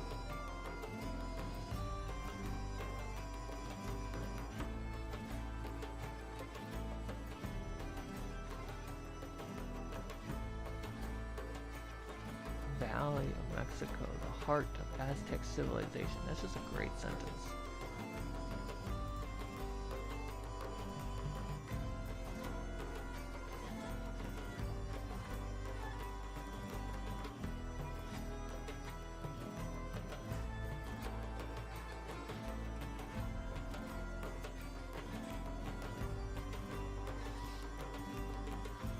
What? It's like asking what's the difference between Babylonians, Byzantinians, and Nazis. There's a lot of differences. The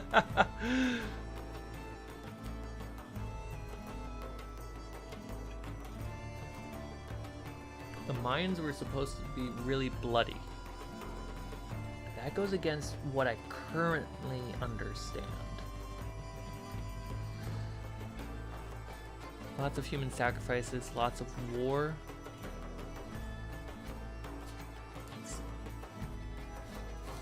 What I'm aware of.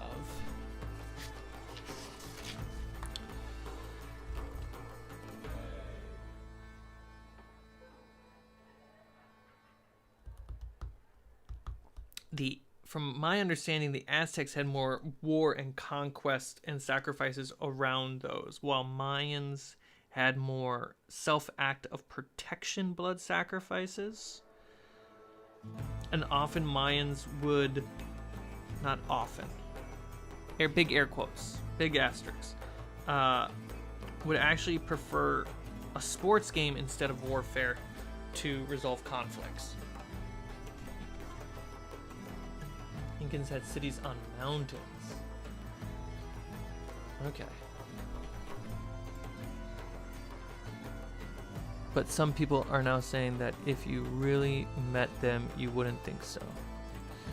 Well, yeah, here's the thing.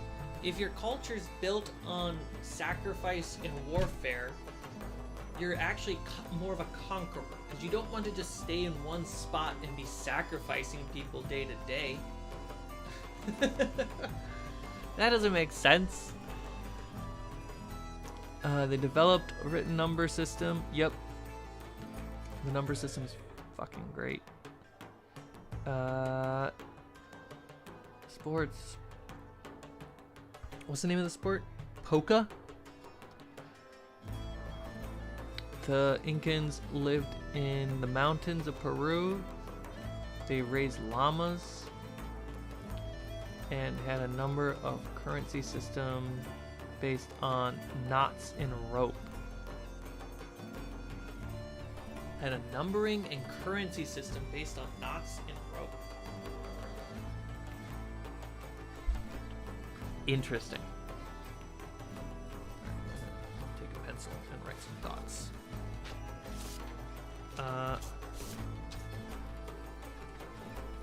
Dragons.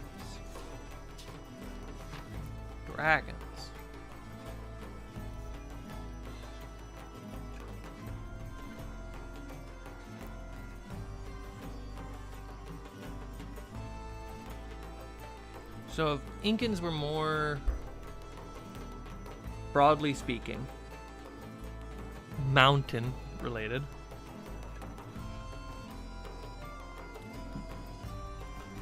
I'm going to make that an important point. City, state, empire, empire. They worship the sun and were supposed to be peace-loving. Well, you won't be peace-loving if you're an empire.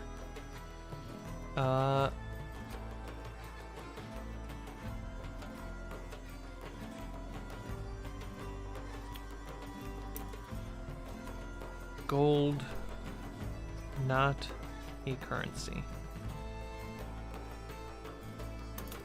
Because dragons wouldn't see gold as a currency, they would see gold as treasure to hoard, things to decorate with. Aztecs lived after the Mayans, okay, and had a capital.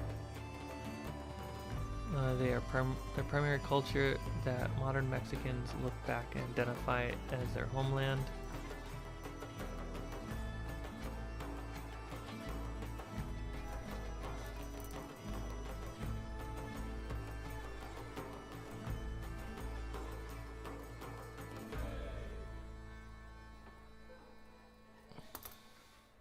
This is making me want to go get Mexican hot chocolate down the street. They were kinda like Mesoamerican Rome. This is true.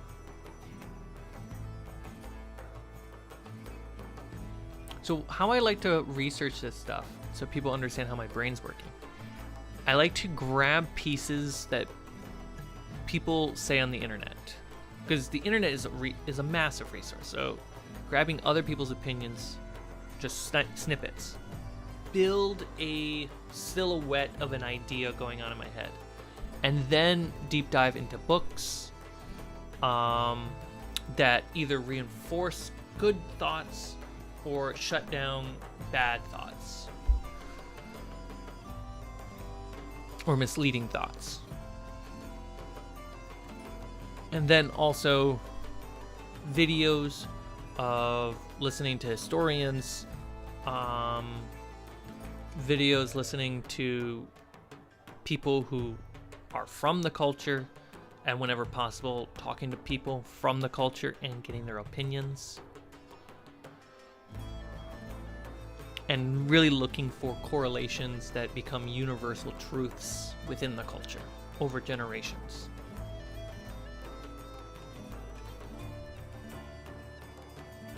Latin America, Incans are my fave. Hey, that's fair.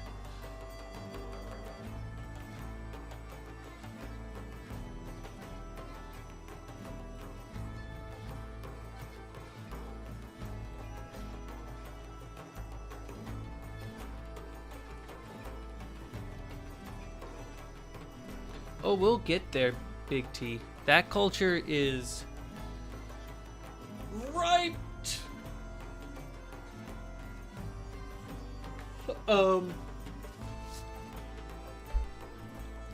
I have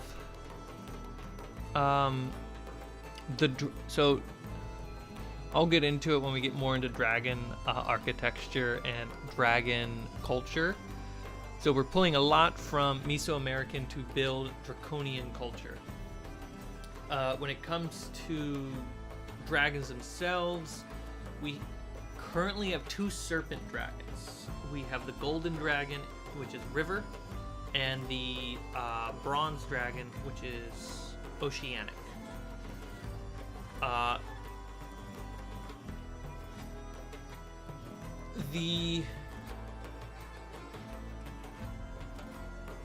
I love the serpent dragon as a concept, not for all the dragons, but for some.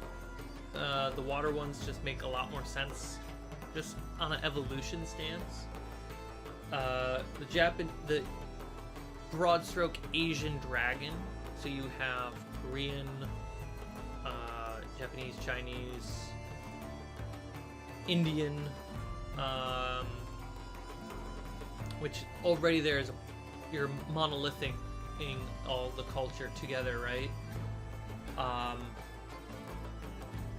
I have a place in the world for that culture to be ripe and filled with amazing, all those cultures to be ripe and used and blossom in. They're not this part yet.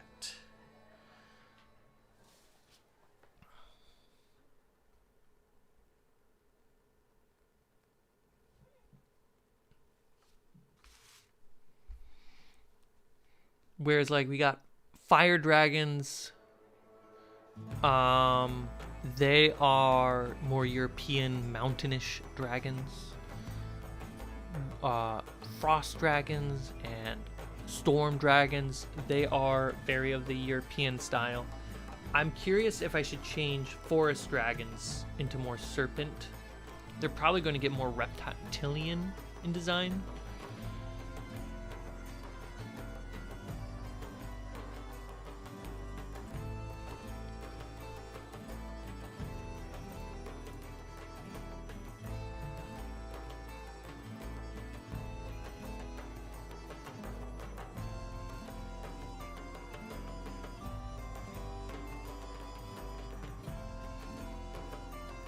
Such as the lack of ability to train mounted units and gunpowder units. Yeah, duh.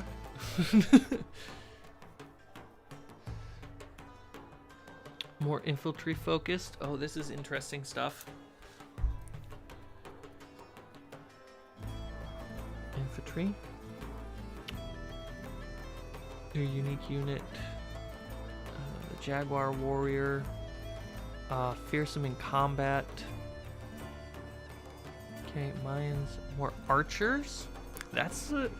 see, stuff like that are interesting ideas to explore and look for if they're true or not. Because right there, if it's true, or if it's just a distinction that I would like to make,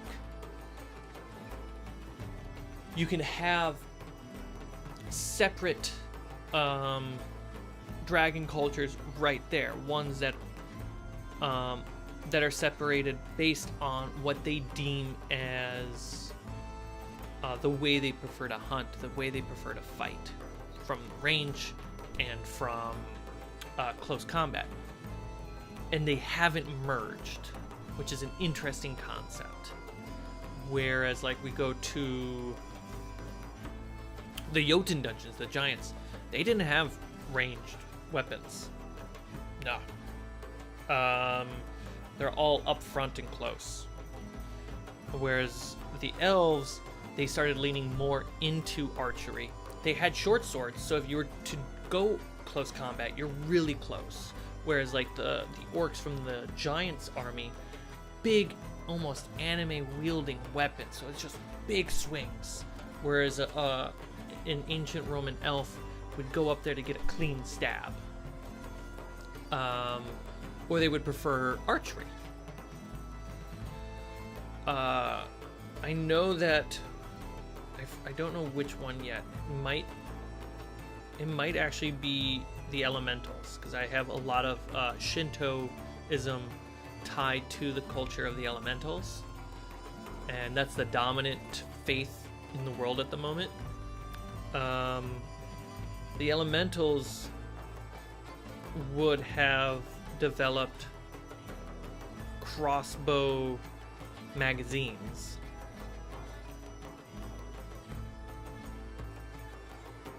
Yeah, because they're the ones who developed the first air balloons, because they can manipulate the clouds and catch clouds. And they, rather than a hot air under a balloon carrying a basket, you actually have a captured cloud, which is kind of like an entity that you have a relationship with, and you're moving through the sky. And, you know, fire elementals, they're the ones who would be inventing the first engines and the first furnaces, because they literally are furnaces.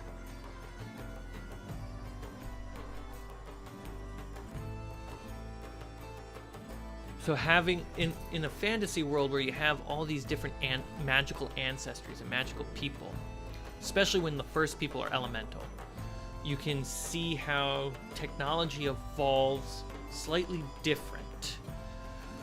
The people who are made of fire are likely to be the ones who make the leaps in technology around using fire as a fuel source. Leaps of technology being made by people who know how to manipulate water, because they're made of water, air, and earth. And they all take these different directions with technology, because they are like, what else can we do with our abilities, our magical natural abilities, supernatural abilities? And they develop a lot of things before, in a normal world timeline, humans would get to, and they actually get to teach humans this stuff, or elves who eventually evolved or devolved into humans. Whereas you have the giants who experimented on the elemental people to make the orcs, to make the draconians,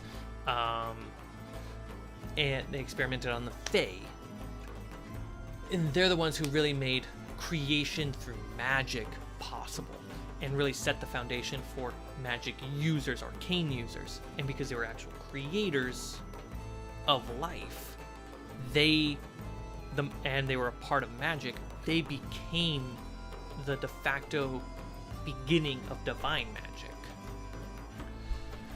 So you could see how I can't be one-to-one accurate to real-world history, I can only take influence because it can't tie perfectly to a magical world where there's no multiverse. Everything existed in one place.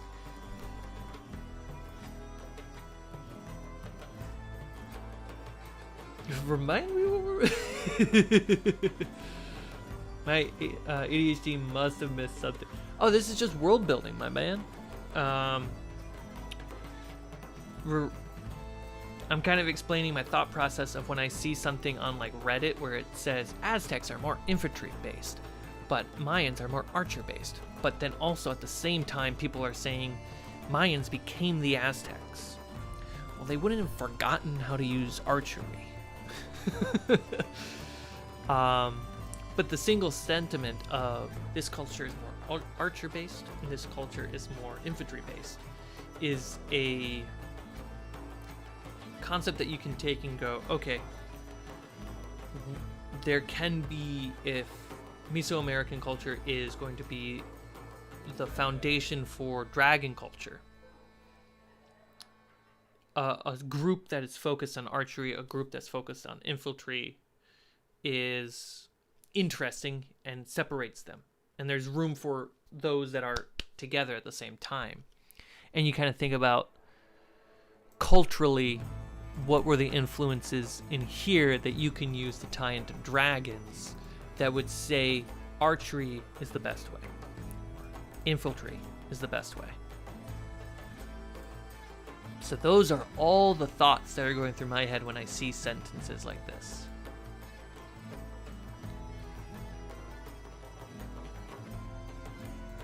Extremely powerful monks. Well, almost all cultures would have that.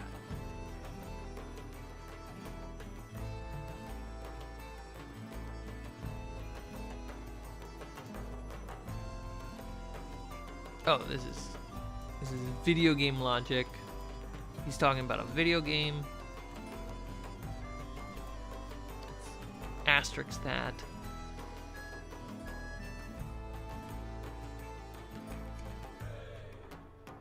Endless warfare. That does tie to something I've already read.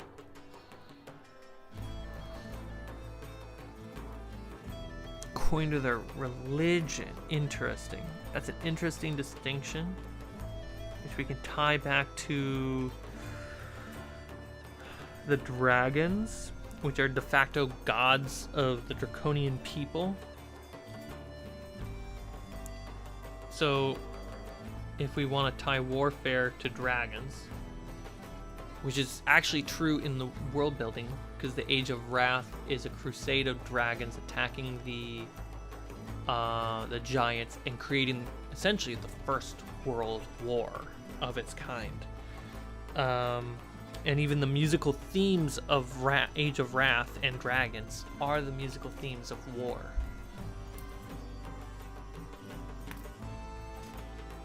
So mindless research mixed with comparing to your world building. That's how it goes, my man. Just a wizard in a tower. I don't want to look for specific... I don't want to have an intention of what I'm looking for, because then I can be in a biased bubble, and everything that goes against what I'm looking for, whether it's true or not, is not worth it. So if I'm a little bit more open and looking for connecting dots... Also, this is very early research for the Aztec and Mayan and Inca research for the dragons. Very early.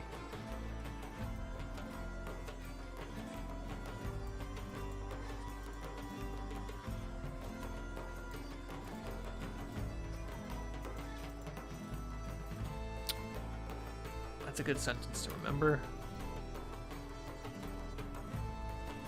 Sacrifices.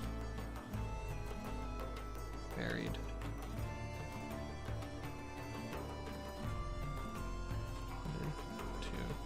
Festivals.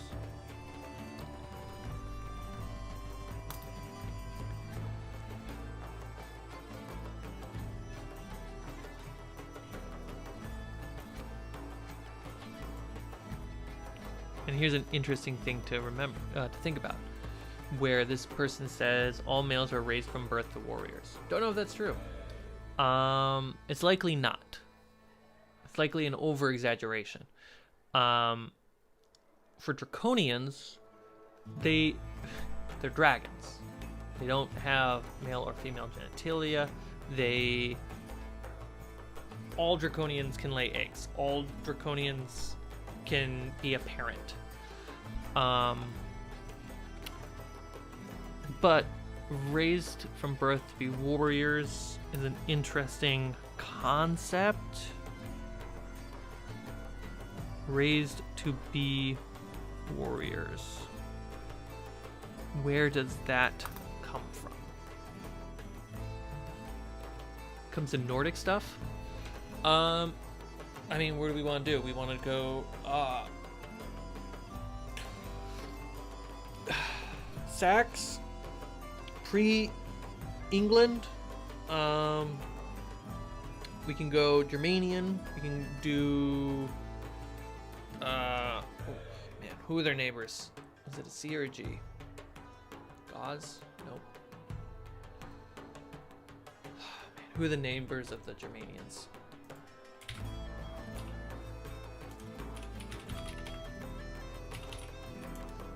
Center Europe.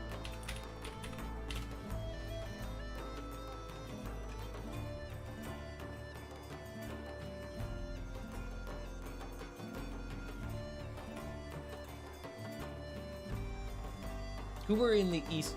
Who was in East Europe? Neighbors to the Germanians. I can't think of their name.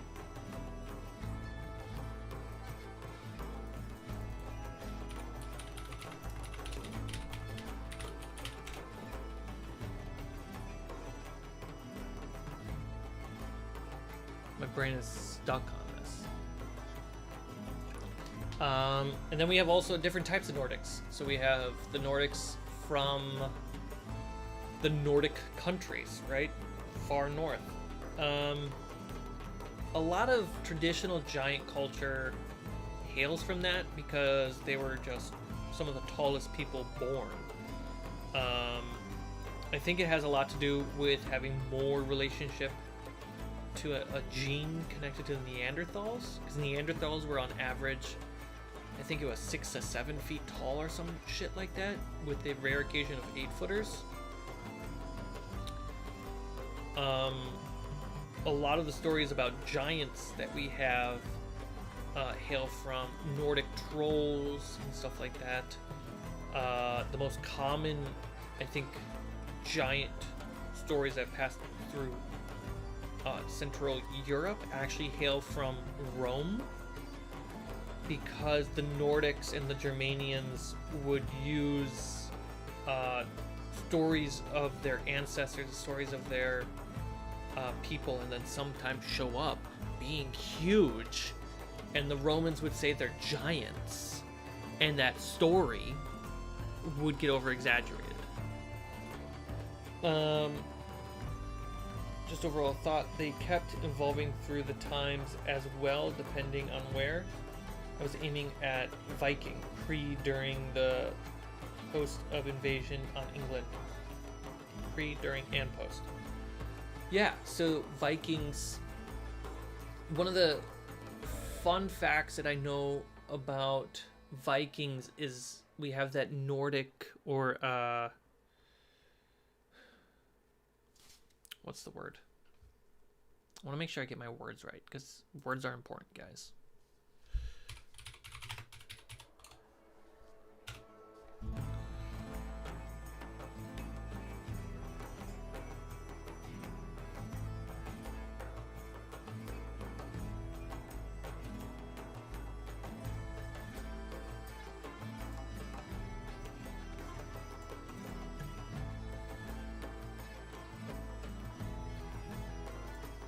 So the Germanian people migrated to the north and made the Saxons, who became the Vikings.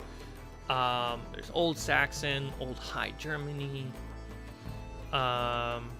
And that mostly, with combats against the Romans, evolved into what we understand as early England. You have the Saxon helmet, the faceplate. I think that's a very famous one. There's actually evidence to say that the Saxons stole that from Rome. Romans had their cavalry in full plated armor before medieval knights. It's a really cool concept, and they even had the faceplate. And they learned that from battling in the Middle East. Somebody showed up, just one army, I forget what it was. They showed up with essentially just chainmail fully covered, and it was like very scary, and the Romans took that to the next level. And then the Saxons, the Vikings, fought the Romans and fought their cavalry and saw that helmet, and they took it and made it their own as a way of a fuck you Rome. Roman cavalry full armor. What are they called?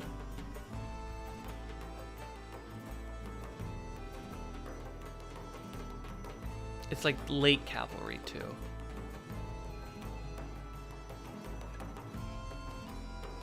And I think the armor looks sick. At first glance, you're like, huh? But as you gotta remember, it's ancient times, so the armor design is whatever. But it just looks so cool. The helmet from the elite. Yeah. There it is. So masks like this were worn by cavalry with full metal armor. They look like metal statues, and they would charge the Saxons and the Vikings.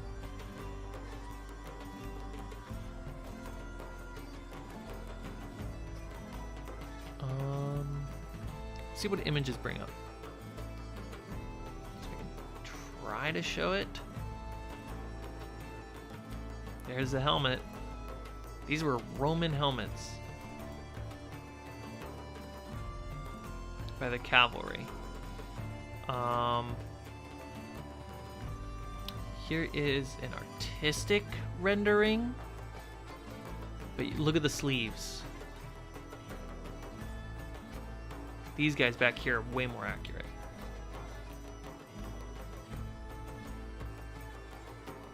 But that would bring into Nordic.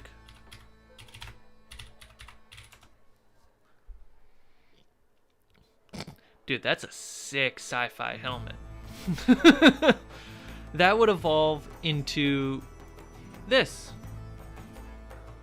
from the Viking helmets.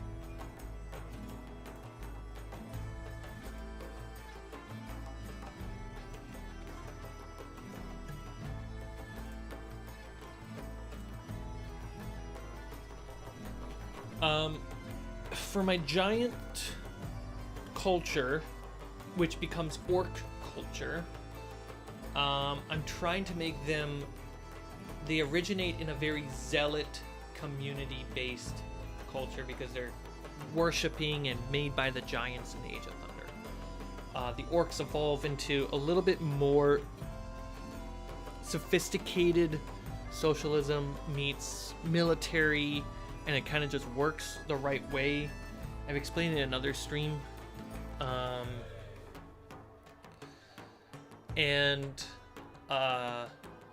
have been trying to figure out ways where Nordic culture and Viking culture kind of get in there. Definitely the Olympians themselves, the original giant gods. You know, they're called Jotuns, or and their fortresses are called Jotunheims. So we have Norse mythology or Norse language tied into there. The architecture for giants, though, is a little bit more forerunner from like Halo.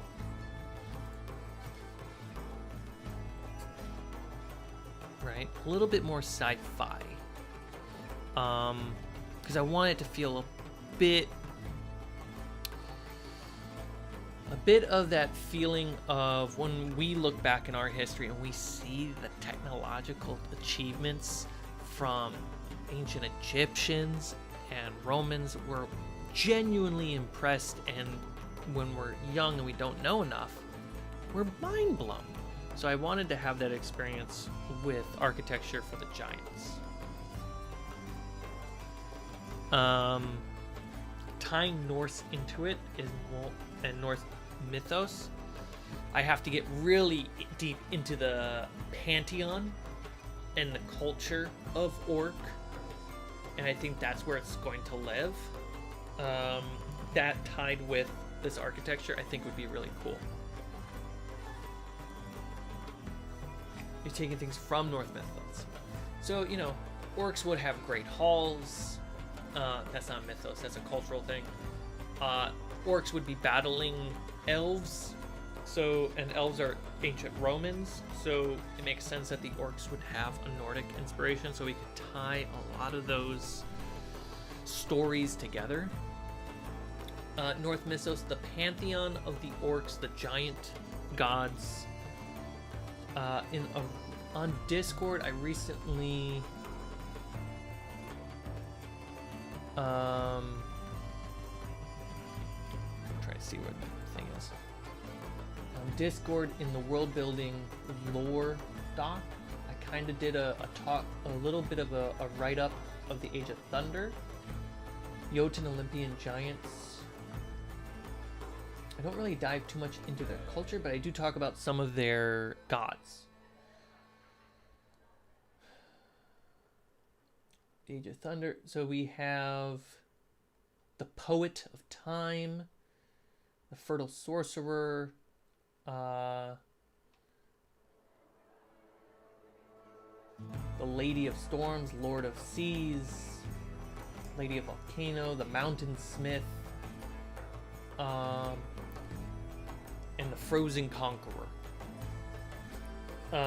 The titles of these gods are actually more inspired from Filipino deity, pre-colonized deity lore and history and mythos. When it comes to who they are and how they did things, I'm going to dive more into Norse mythology as well, but more Norse gets tied into dwarves who come from Jotun ancestry. The Red Iron Dwarves who created the sun.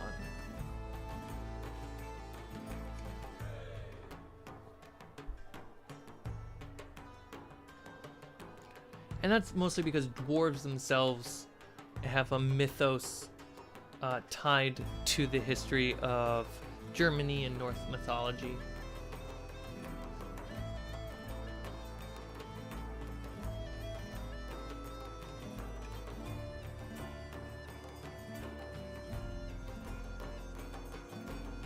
A middle labor system, which we use to construct and maintain public works on a regional level.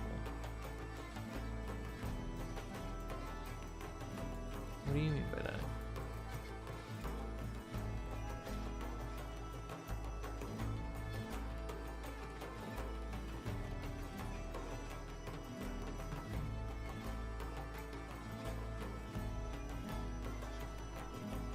Excuse me?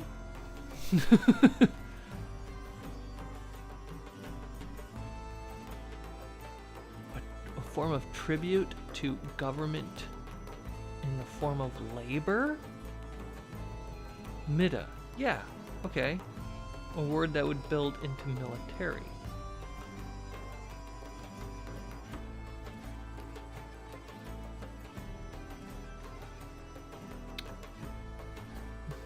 Yeah, so military service was mandatory, as many cultures in the world have had.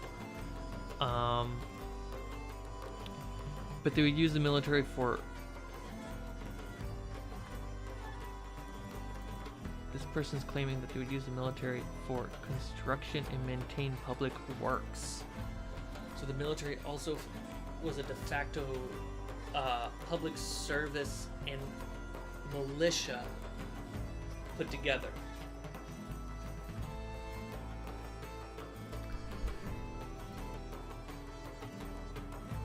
Oh yeah, the link to the Discord should be in the description right now.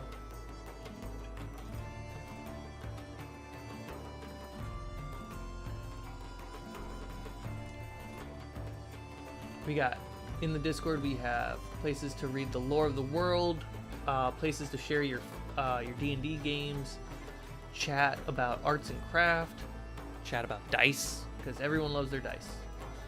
Talk about the channel, just talk, share cool stuff, memes, and we even have a heavy stuff channel where occasionally we try to appropriately talk to each other about heavy stuff that's happening.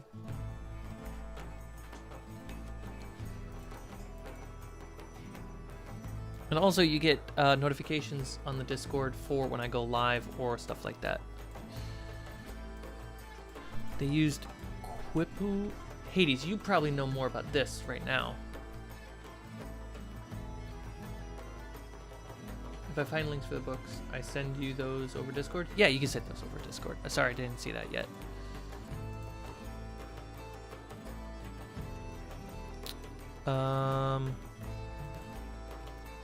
Oh, hello.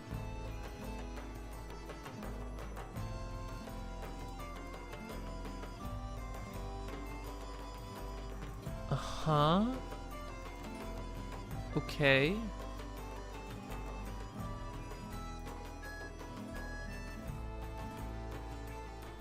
Okay. I see it. I understand it visually. A recording device fashioned from strings historically used by a number of cultures. Quipu usually consisted of cotton and... Okay.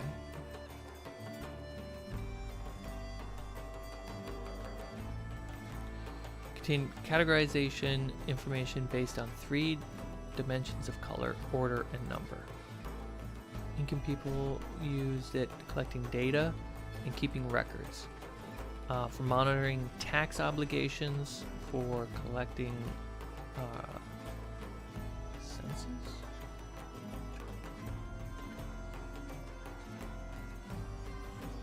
Okay. And calendar information for military organization and potentially for simple stereotyped historical. All right, great.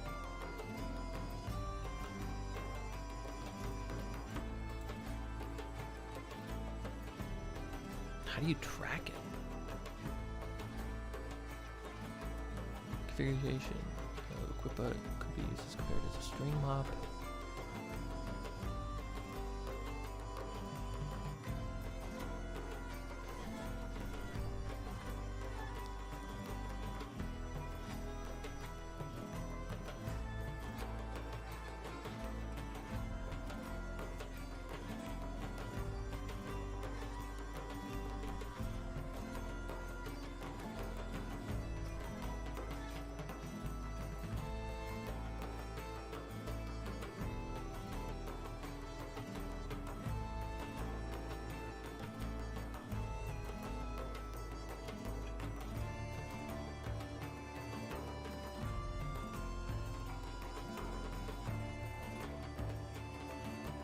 Subknots, as well as other features such as colors, are thought to represent non-numeric information.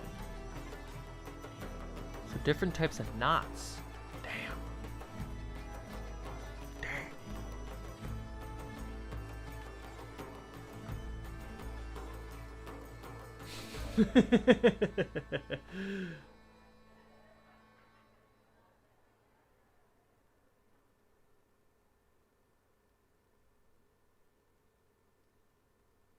When I click the Discord link, it says invite invalid.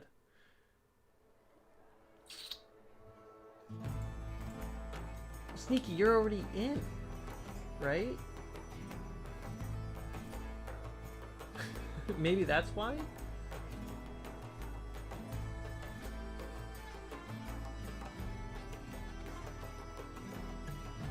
But I can also... Can I see it? Can I check it? I don't think I can check it while I'm live.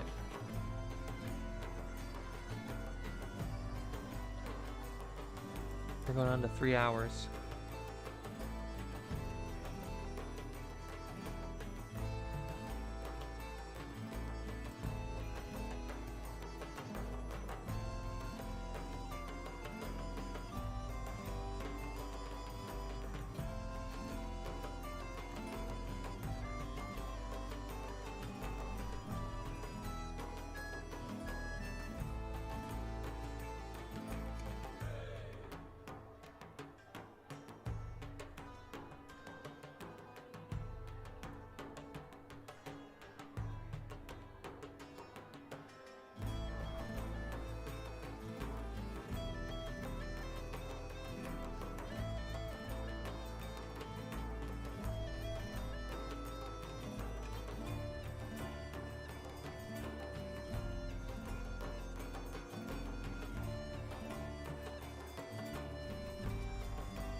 The number 731 could be represented with by is the S.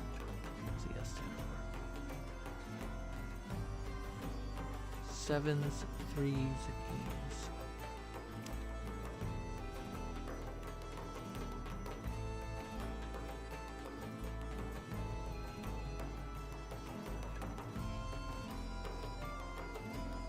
This is sick.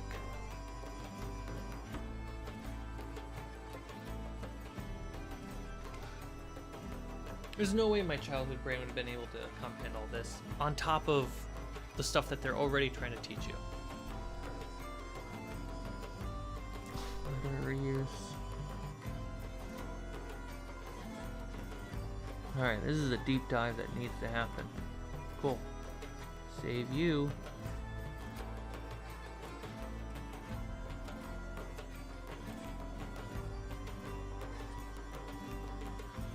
This is just broad stroke.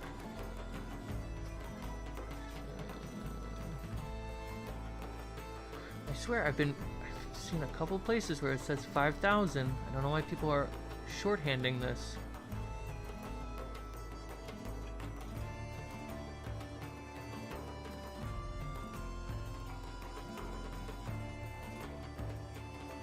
Here we go. A lot of smaller ones. Hell yeah. Welcome to the Discord.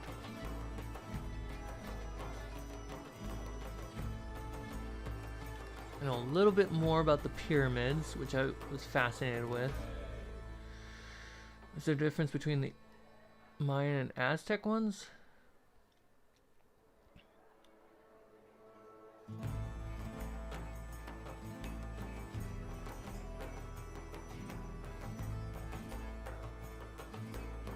Here we go.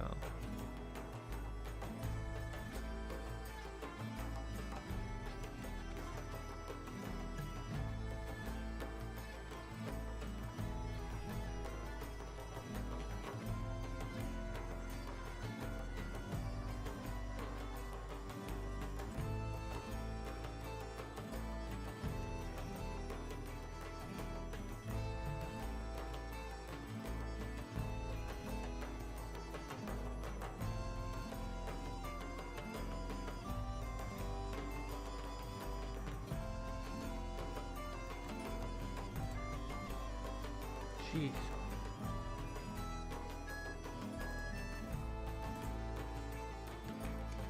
Alright. Save that one as well. Yeah, I want to read that one again. It's a good teaser, that Reddit feed. There. Keep that book up. Oh, I have it over here for Amazon.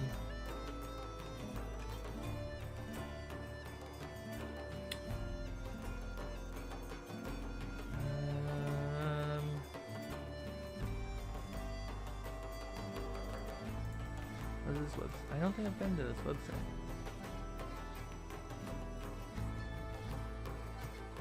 Yeah, it's not going to necessarily give me what I want, but I'll pick it up. Need that. I need that for this. Great, great, great, great, great. That's a nice brainwash in like coffee.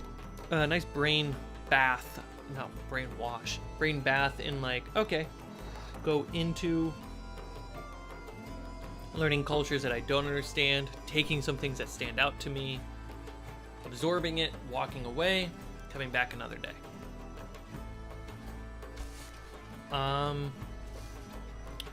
Giants, as it is titled in this stream. We have a full set for the tiles. Some are drying. Most of them have their nail holes in for the pilot holes for the magnets. We have one with its magnets in. And this will be becoming the first piece. When it comes to the color coordination of these tiles, the primary one that we're going to go after is this, Jotun stone. A mix of iron cement and meteorite, a little bit of lime, and a little bit of ash, all mixed together to make a very metallic, energy conductive, insulated cement that is used to hold a lot of arcane magic. Then the second set will be the UMBRAL, the Shadow Realm mirrored version, because there's a game mechanic that I really like that was kind of showcased in Fallen Kingdom of the Fallen, I think it is. It's a video game. It's a Souls-like video game where your character runs around with a blue flame lantern. And the blue flame doesn't actually produce light as much as it projects the UMBRAL as it is in its mirrored place in time where you are. So you could find a dungeon where the bridge is destroyed, and you look in the UMBRAL, the bridge actually continues, forcing the option into the conversation of, should we jump into the Shadow Realm to continue our journey with a high risk of deadliness, and then jump back before it's too late. And I really like that game mechanic. I haven't explored it too much.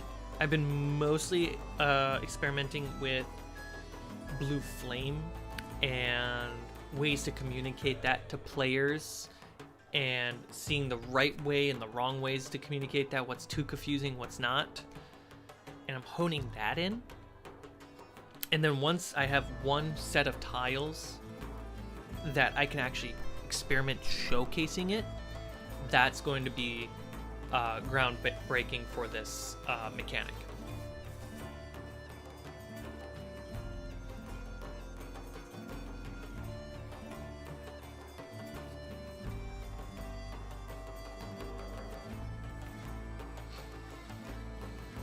All right, everybody, that is about a good 3 hours. We did front loaded with a lot of crafting, a lot of lore. Second half, we did a bit, just a hands-on research, digging into dragons and getting our minds primed and just taking a little bit of understanding from Mesoamerican ancient culture and how we can kind of take the pieces that are ripe for fantasy storytelling and tie it to dragon culture, which those dungeons were made in the same era as these. They would be just as ancient.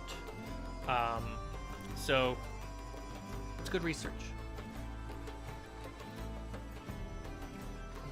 One of the Metroid Prime games used that concept, traveling between dark and light worlds to solve puzzles. Heck yeah! See, it's not the first time that's been used. I just think it's very rare to be used, to the point that I didn't know that Metroid did that, and only a recent Souls game I'm aware that did that. And I find it fascinating because D&D in itself talks about the Shadow Realm, the Feywild, and how they're like mirrored versions of our world, but there's no game mechanic that allows players to experience that. So finding mechanics to enable that is really fun. Quick question. Do you have any Society Dark History?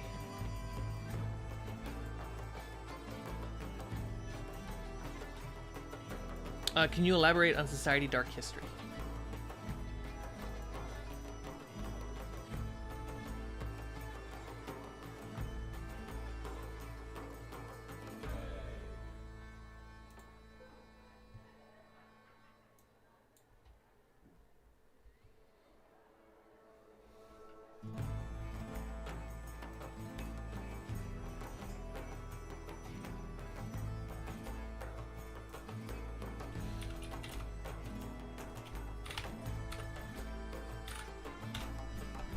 Does this pop anything familiar in my brain?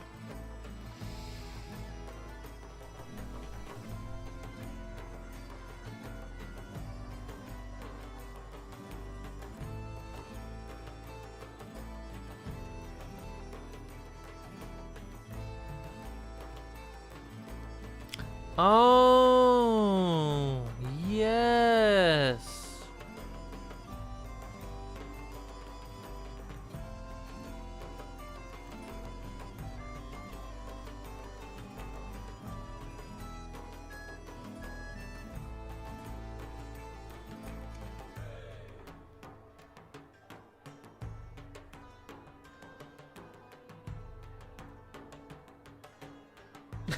How do I approach world building and research for it?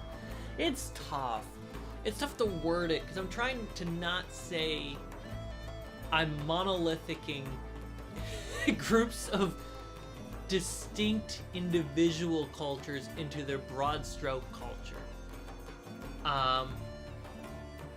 Everyone does it all the time, and I'm trying to just like balance the plates in just the right way for a specific use case. I know you got sacrificed to anything else. I mean, oh man. In the Discord, go ahead and read the lore under Ada, C-Mike's World. We got some Dark Society stuff going on in there. A lot of the current people that exist are made of experiments, genocide, tyrannical rule, zealotry, overreach in families and societies, world-burning crusades, led by sociopathic dragons. And then you ask, how in 11,000 years of long-lived creatures do they evolve to be more humanitarian? That's not the right word because there's more than humans.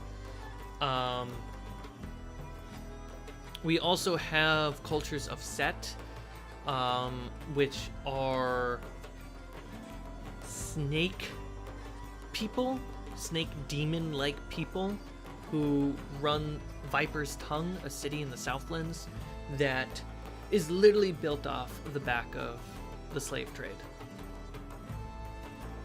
The slave trade of other people, never themselves. A lot of dark stuff. As I like to say more and more these days, I am not making a perfect, good world. I am making a world on the brink of being a better one. Because it is a world of storytelling, and you need villainous concepts, both societal, heroic, for us to approach with stories, so that way we can say why ideas that are on it, we can mostly all agree are bad. and have those ideas be explored so that way we justifyingly overcome them.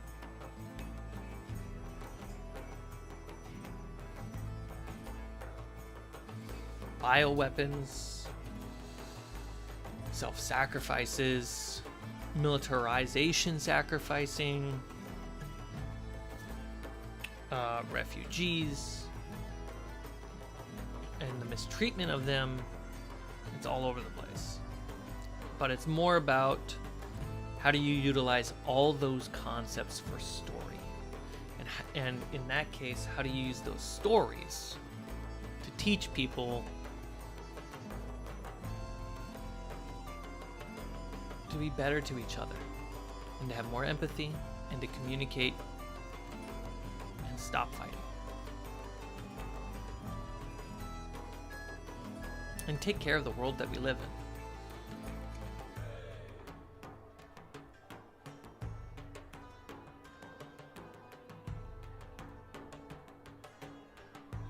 Absolutely. But I got a lot of editing to do. I'm hungry. I gotta eat. I gotta make sure the cats are fed.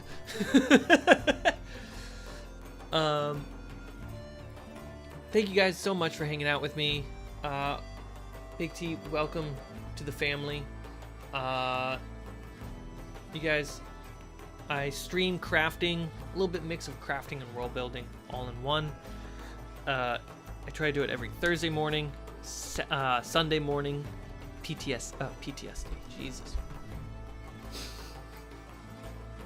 Completely wrong. PST, Pacific Standard Time, or Pacific Time, typically around 7:30 in the morning, around Thursdays and Sundays. Spend a good 1 to 3 hours crafting, deep diving in lore, and trying to just build the world out. Recently I've been experimenting with streaming, playing some video games just to relax and see what I can take to learn and apply to D&D as game mechanics. Check out yesterday's stream. It's a long one, but it's kind of chill and fun, where I play the classic Time Splitters Future Perfect. Yeah, Time Splitters Future Perfect, a game that I have not played since childhood. You guys have a wonderful rest of your day, your afternoon, your evening. Man, I look crazy.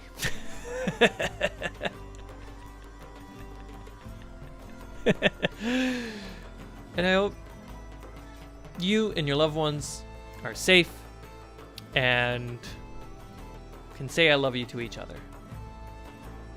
Have a wonderful good night, and I will see you Thursday. Bye-bye.